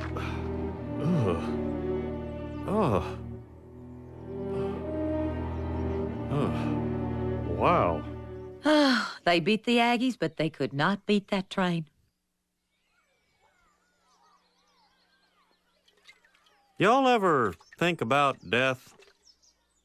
Well, yeah, think about it, Hank. I'm an army barber. I get up every day and stare death in the back of the head. I am not going to die. Chromium picolonate. Every orifice, every day. Hey, Hank, let me give you a piece of advice. You need to relax and enjoy life. I got this story about a tiger. Knock your socks off. Already heard that joke, Con. Strawberry. Have you thought about who'll take care of Bobby when you're gone? Because I'd like to throw my hat in the ring. I'd take him to baseball games, and me and Peggy could sit up in bed at night picking out colleges. Peggy would not be included in any guardianship situation. I'll take the boy.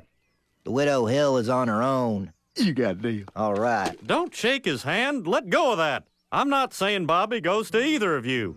What's going on? I thought he was gonna be okay. Man, I tell you what, Hank, about that dang old meaning of life, man. It's like this, man.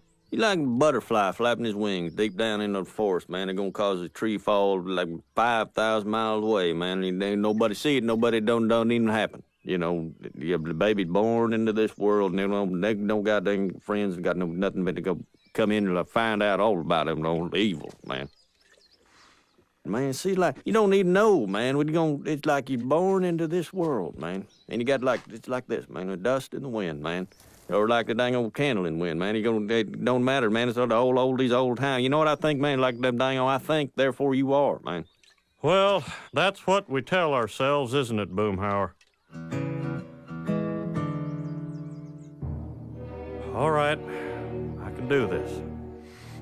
Nothing to be afraid of.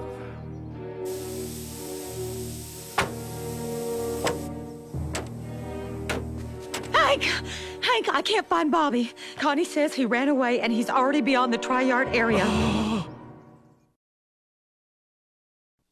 Bobby! Here's a fruit pie. You get Ladybird. Come on. Smell the pie, girl. Come on. All right, she's locked on Bobby's scent. Come on, girl, let's go. Hurry, Hank! Oh, I hope he finds Bobby before dark. It is hard to feel sorry for that little boy. There are whole villages in Ireland where children are too busy sewing whooshes on tennis shoes to run away. I heard enough from you. The more you hold in, the more you put on strange Sinead O'Connor act. I cry river of tear for Buckley. Why not you? So I'm not crying for Buckley. Big deal. He doesn't deserve it.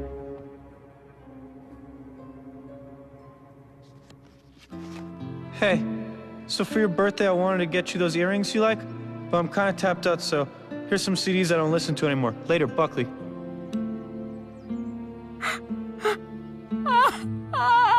Buckley. My hair. I'm so alone.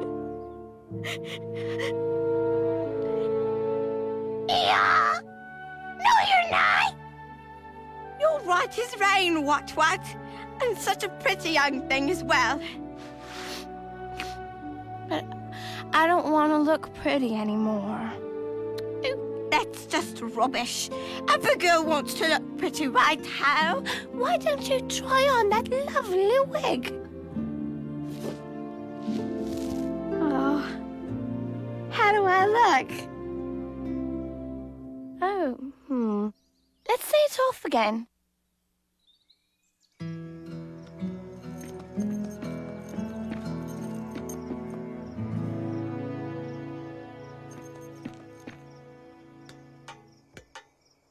Dad, how'd you find me? Well, I let Ladybird sniff one of your fruit pies, and she took me around the block a few times, and then Mr. Krinsky called and said he saw you over here. Oh, he was probably just looking for his mom. Yeah, so I guess you're up here because of the way I've been acting since the explosion. Well, when that happened, I was afraid you were dead. And today you were talking to your friends about dying, and I guess I freaked out. Oh, son, you shouldn't be worrying about that stuff. Hopefully it's a long way off. A boy your age ought to worry about getting dates and making a team and, getting dates. My dying should be at the bottom of the list. You need to relax and enjoy life. Huh. Hey, did I ever tell you the story about the man and the tiger? Well, there was this man, and he was being chased by a ferocious tiger. Make that a lion. A Detroit lion. 2 of them. And the man was Cowboy Hall of Famer Roger Staubach. I know him. He sells life insurance on TV. Yeah, well, anyway, the lions were blitzing, and Roger rolled out of the pocket running for his life. He headed for the sidelines, but these 2 lions were closing in on him. Then, out of the corner of his eye, he saw a strawberry cup of Gatorade. Well, Roger took a drink of that Gatorade, but I'll tell you something, son.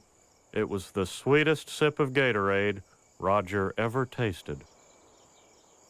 Oh, I get it. It's funny, Dad. You told it great. I got an even better joke for you. Okay. 2 Eskimos want to buy a car together, but only one of them knows how to drive.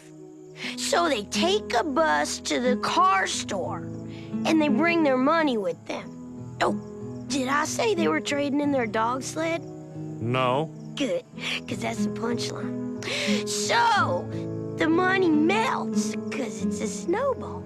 And they get there late, so they have to stay in a hotel. I'm gonna leave out the bellhop part, because it doesn't really go anywhere. God, this is a good joke.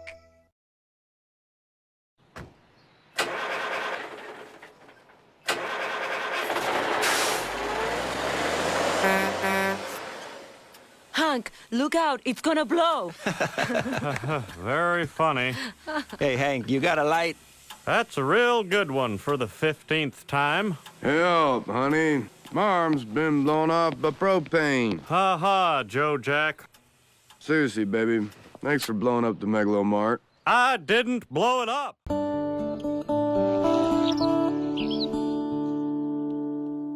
No time to eat.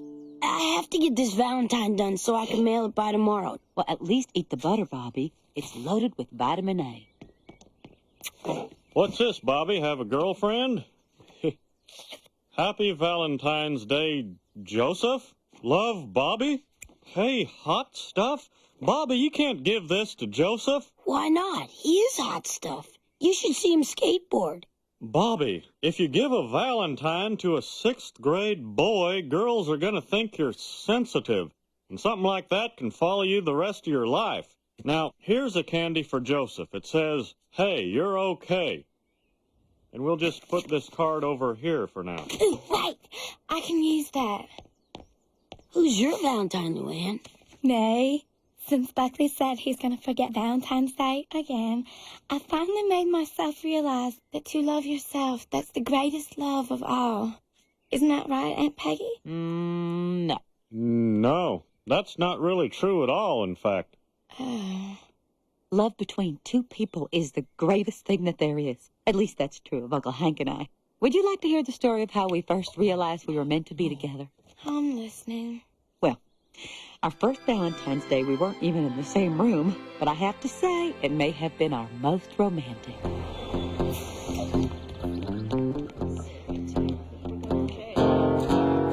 My school, West Arlen, was playing Hank's school, Arlen High. Hank and I had been dating about 6 months, and things were really heating up. Miss Platter, hello. Well, hello to you, Mr. Hill. Take it easy on our girls, okay? I certainly will not. You know, Valentine's is coming up. Yeah, one of the girls had mentioned that on the bus ride. Yeah, some of the other guys, you know, their girlfriends are making them dinner. Oh. So you... yeah, I was thinking maybe you could be making me dinner. Yeah, I could. That's a great idea. I could make you dinner. All right. Yeah. All right, I'll see you later. Hon, this is so cute. Your first big meal. It must... Peggy, you are not trying to make... That's right. Beef Wellington. Cherry pie? Why not just build him a rocket ship? Mom, would you stop it? He is my boyfriend. It is my dinner. I will cook it. But, Peggy, if Hank discovers you cannot even bake, it is all over. You think I can't see that? Do not say can't. You will not use contractions in this house. Why me? Phone call for you, dear. Your eyebrows look very nice. Hello. Hi, Peggy. I'm really sorry, but I pulled some tendons in my back and I can't come over for dinner. You can't? Oh, don't cry, Peggy. I'm sorry I ruined your Valentine's Day. You didn't. I mean, I'm just so glad you're okay. But I'm not okay. Uh-huh. I bet I'm missing a great dinner, huh? I made beef Wellington. Really?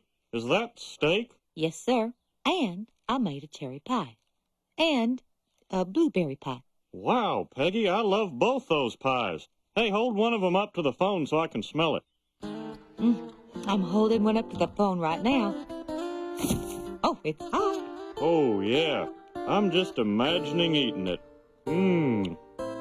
So tasty. And the soup I made is good, too. Cream of beef Wellington. Mmm, my favorite. Oh, you dropped a little on your chin. Uh-huh. I dabbed it with a napkin. Uh-huh. Oh, no, you got a little on your earlobe. I'll get it. I'm just a big, clumsy guy. 2 weeks later, when his back healed, we were engaged to be engaged. You know, if I hadn't hurt my back that day, I would have known she couldn't cook. And then I would have been forced to not marry this little gal. So I guess what they say is true. There is somebody out there for everybody.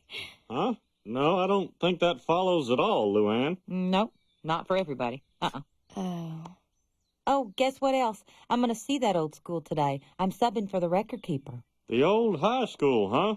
Boy, I haven't been there since, the season ended, I guess, almost, 2 months ago. Yep, 2 months. Got a package for you, Bobby. Happy Valentine's Day. Love, your secret admirer. P.S. Expect me Valentine's night? Whoa. Who could it be? The only girl he ever talked to is Connie. Oh, no. Hey, it could be Carrie Strug. At least, I hope it's Carrie Strug. Code 12, tardiness. Code 16, not following directions. Code 40, following directions too closely. You don't see that much. Oh, this takes me back. Rhonda Culpepper. I went to school with her. Oh, did you know she was a code 42? No. I just thought she'd gotten fat for a semester. Hey, I think we know this character. Now, Becky, we are not paid to snoop. All right, then. Hank Hill, permanent record file, 5402. Give me that freaking file. 4th grade, kicked out of chorus for refusing to sing Where Have All the Flowers Gone? 9th grade, told debate team to, quote, shut the hell up. 12th grade, absent for 2 weeks starting on Valentine's Day. Yep, Hank hurt his back that week. It's one of our favorite stories. Oh, Peggy, you don't have to lie to me. So he had mono. It was 20 years ago. Mono? The kissing disease. You two must have been very busy that Valentine's Day. Becky, I never had mono in my entire life. Ooh.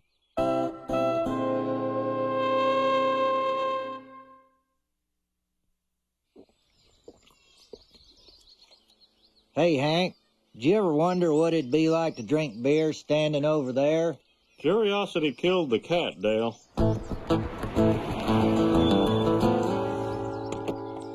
Hello, my husband.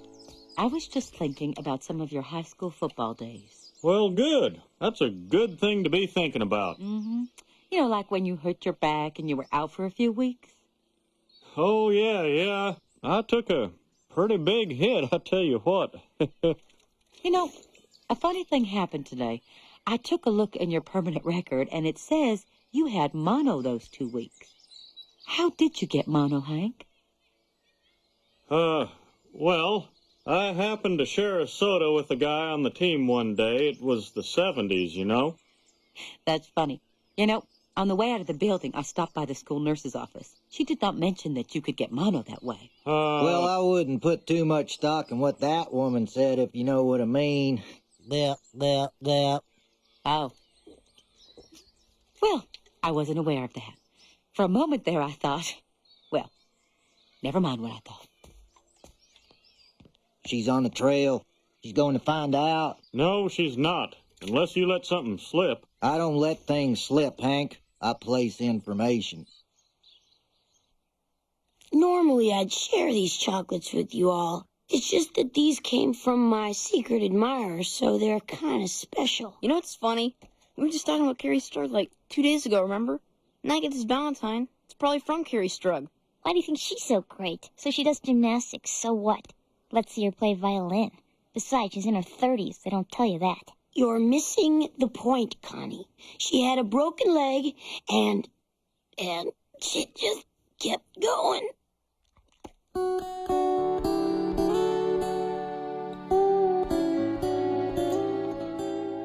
I think Connie likes you. Well, you see, once one girl likes you, it's like having a ring on your finger.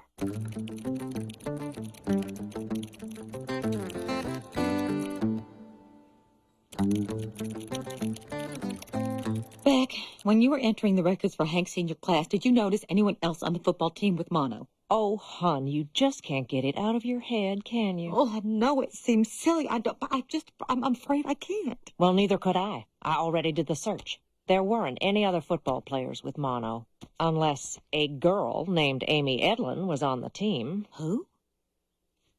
So the whore played well with others, did she?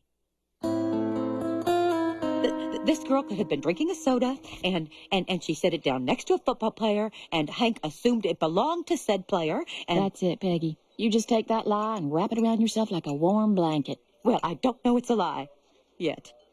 I looked up Amy Edlin in the phone book, and by posing as a college-bound telemarketer, I found out where she works. And I'm going to visit her today, and I am going to get to the truth. You are making a big mistake, Shug. The truth is like sunlight. People used to think it was good for you. What do you want to get her? Something romantic and frilly, like the wife of a magician would wear.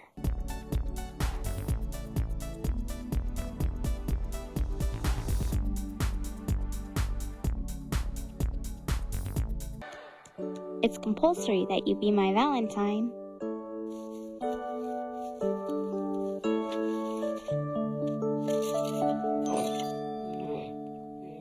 Yeah. Oh, man.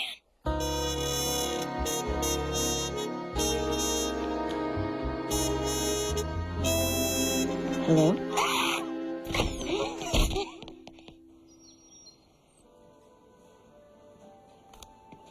Care to try a sausage? Oh, no. Wife won't forgive me if I spoil my dinner. Is she here? I don't see her. Well, maybe just this once. Care to try a sausage? No, thank you. What I'm here for does not fit on a toothpick, and it certainly is not made of ostrich meat. It is called the truth. All right. There is some turkey in it. Yes, I assume that. Let me put this another way. I want to talk about what, if anything, happened between you and a boy named Hank Hill in February about 20 years ago. Does that ring a bell? Who are you?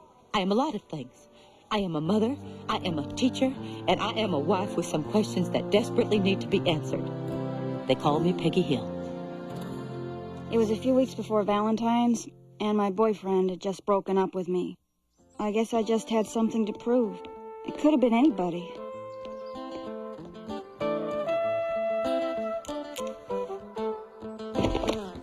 Oh no! Can somebody help me? My bells are caught in my bike chain. Don't struggle, you'll only make it worse. I just feel so helpless. Ever since my boyfriend was killed in the jungles of Vietnam. Oh, darn.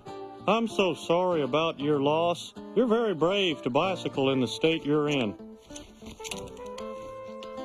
Thank you. You've helped me so much. Mwah. What? No, I have a girlfriend. Is she here? I don't see her. Yeah, but no. Come here. Stop. Don't. So Stop. sweet. Oh. Oh. So that's the story. Here, this coupon won't take away the pain, but it will take 30 cents off your next purchase of sausage light, and our new deli-style pastrami. Well, thank you for telling me the truth about my husband. You have really eased my mind.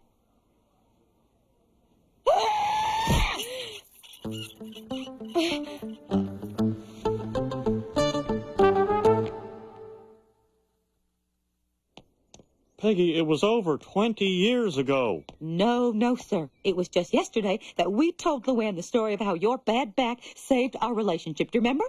And that means you have been lying every single day since high school. That is thousands and thousands of lies. Okay, it's true. I did lie. Uh-huh. Oh, it feels great to get that off my chest. Give me a hug. I've never felt closer to you. Back off, mister. I do not feel close to you. Peggy, you gotta understand, I was 17 years old. I'd spent most of my teenage years working on my offense. I had no defense. Well, why didn't you just tell me? I would have forgiven you, Hank. I mean, I made out with plenty of guys behind your back. What? Well, of course, I did not. But now you know how it feels. So we're even? Oh, no, we are not. Hank, I can forgive the kissing. I can even forgive the lie. But there's one thing I cannot forgive. Our marriage was built on a wonderful little romantic story. Hank, in my opinion, it was the second greatest story ever told. But now we have no story. All we have is a big side of beef and 3 broken ribs. You break it, you buy it. That's pink and white for you. So here's the plan. When my secret admirer comes to the door, you say hello. Offer her a drink. Compliment her dress. Or leotard. Oh, you are so lucky that somebody loves you, Bobby. Right now, I'd give anything just to have someone say, Happy Valentine's Day, Luann. Oh, Luann. Have you heard a word I said? Morning, Peggy. What'd you do to your hair? Nothing. That's exactly it. Nothing. Huh. Bye, Mom. I'm off to school. Bye, sweetie. I love you, baby. I guess I'll be leaving too, hon. Whatever. Love you. Right. Huh. Hey, I didn't know Peggy's brother was in town. No! There's so many little things that women do that you just sort of take for granted. And now Peggy's stopped doing all of them. It's like she's just some mopey gal with big feet who lives in my house. You gotta do something that sweeps her off those big feet, Hank. Toss a little woo at her, see what sticks. I don't know. I used up all my good material winning Peggy over the first time. Tell you what, put that whipped cream on the plastic wrap. Maybe you can steal something from a movie, like Lethal Weapon. Man, those 2 guys loved each other. Yeah, I'll tell you something I saw in the movie one time. So this pig got loose in this couple's house, and they chased it around until they fell on top of each other, and they were laughing and giggling and loving.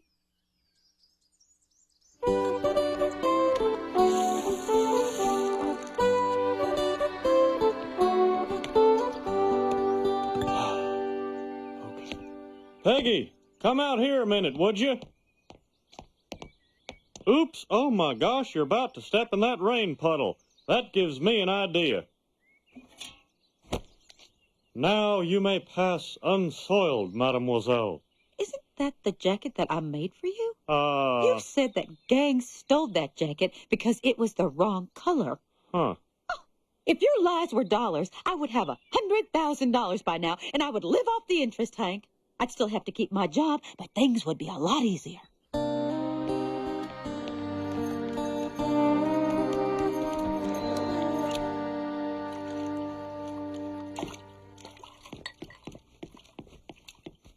Guess who? You have gasoline on your hands. Yeah, I was cleaning tar off the driveway. My eyes are burning. Hey, now that you're splashing, let's have a splash fight. Stop it. What is wrong with you? Hey, where are you going? It's fun. What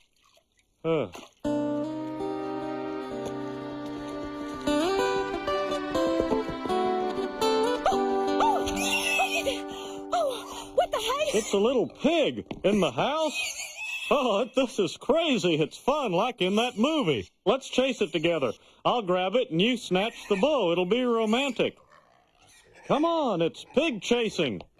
Mom, Dad, there's a pig in the house. Oh, Peggy, I'm trying to be romantic here.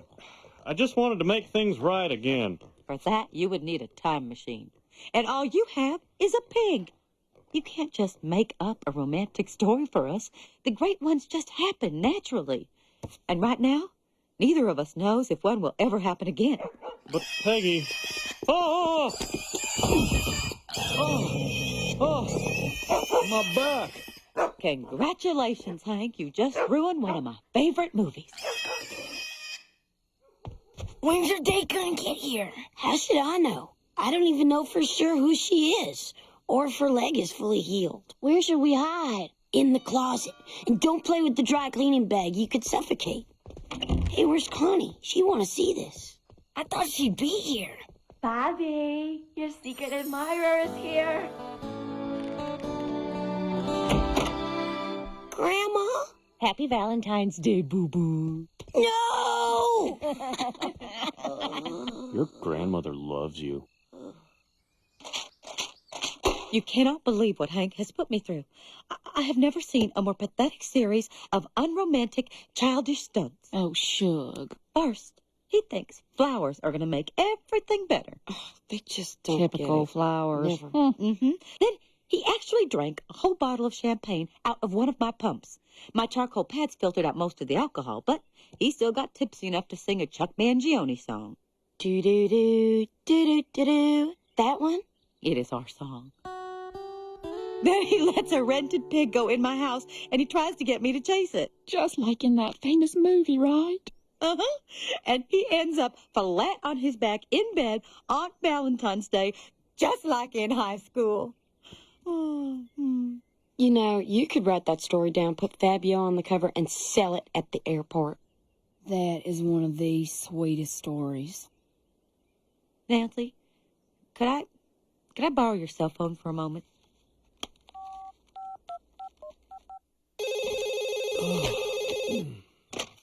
Hello? Hello, Mr. Hill. This is Ms. Platter. Oh. Well, good evening, Ms. Platter. To what do I owe the pleasure of this call? Well, I'm calling to let you know that your dinner is ready. And, what did you make for dinner? Well, I thought about it, and I decided to make you beef Wellington. Beef Wellington, huh? Mm-hmm. Well, how'd it turn out this time? Well, I'd have to say it's pretty perfect. Of course it is. That's your specialty. That's right. And I baked you a cherry pie with a golden brown crust. Boy, I tell you what, Peggy, that's my favorite. Mm-hmm.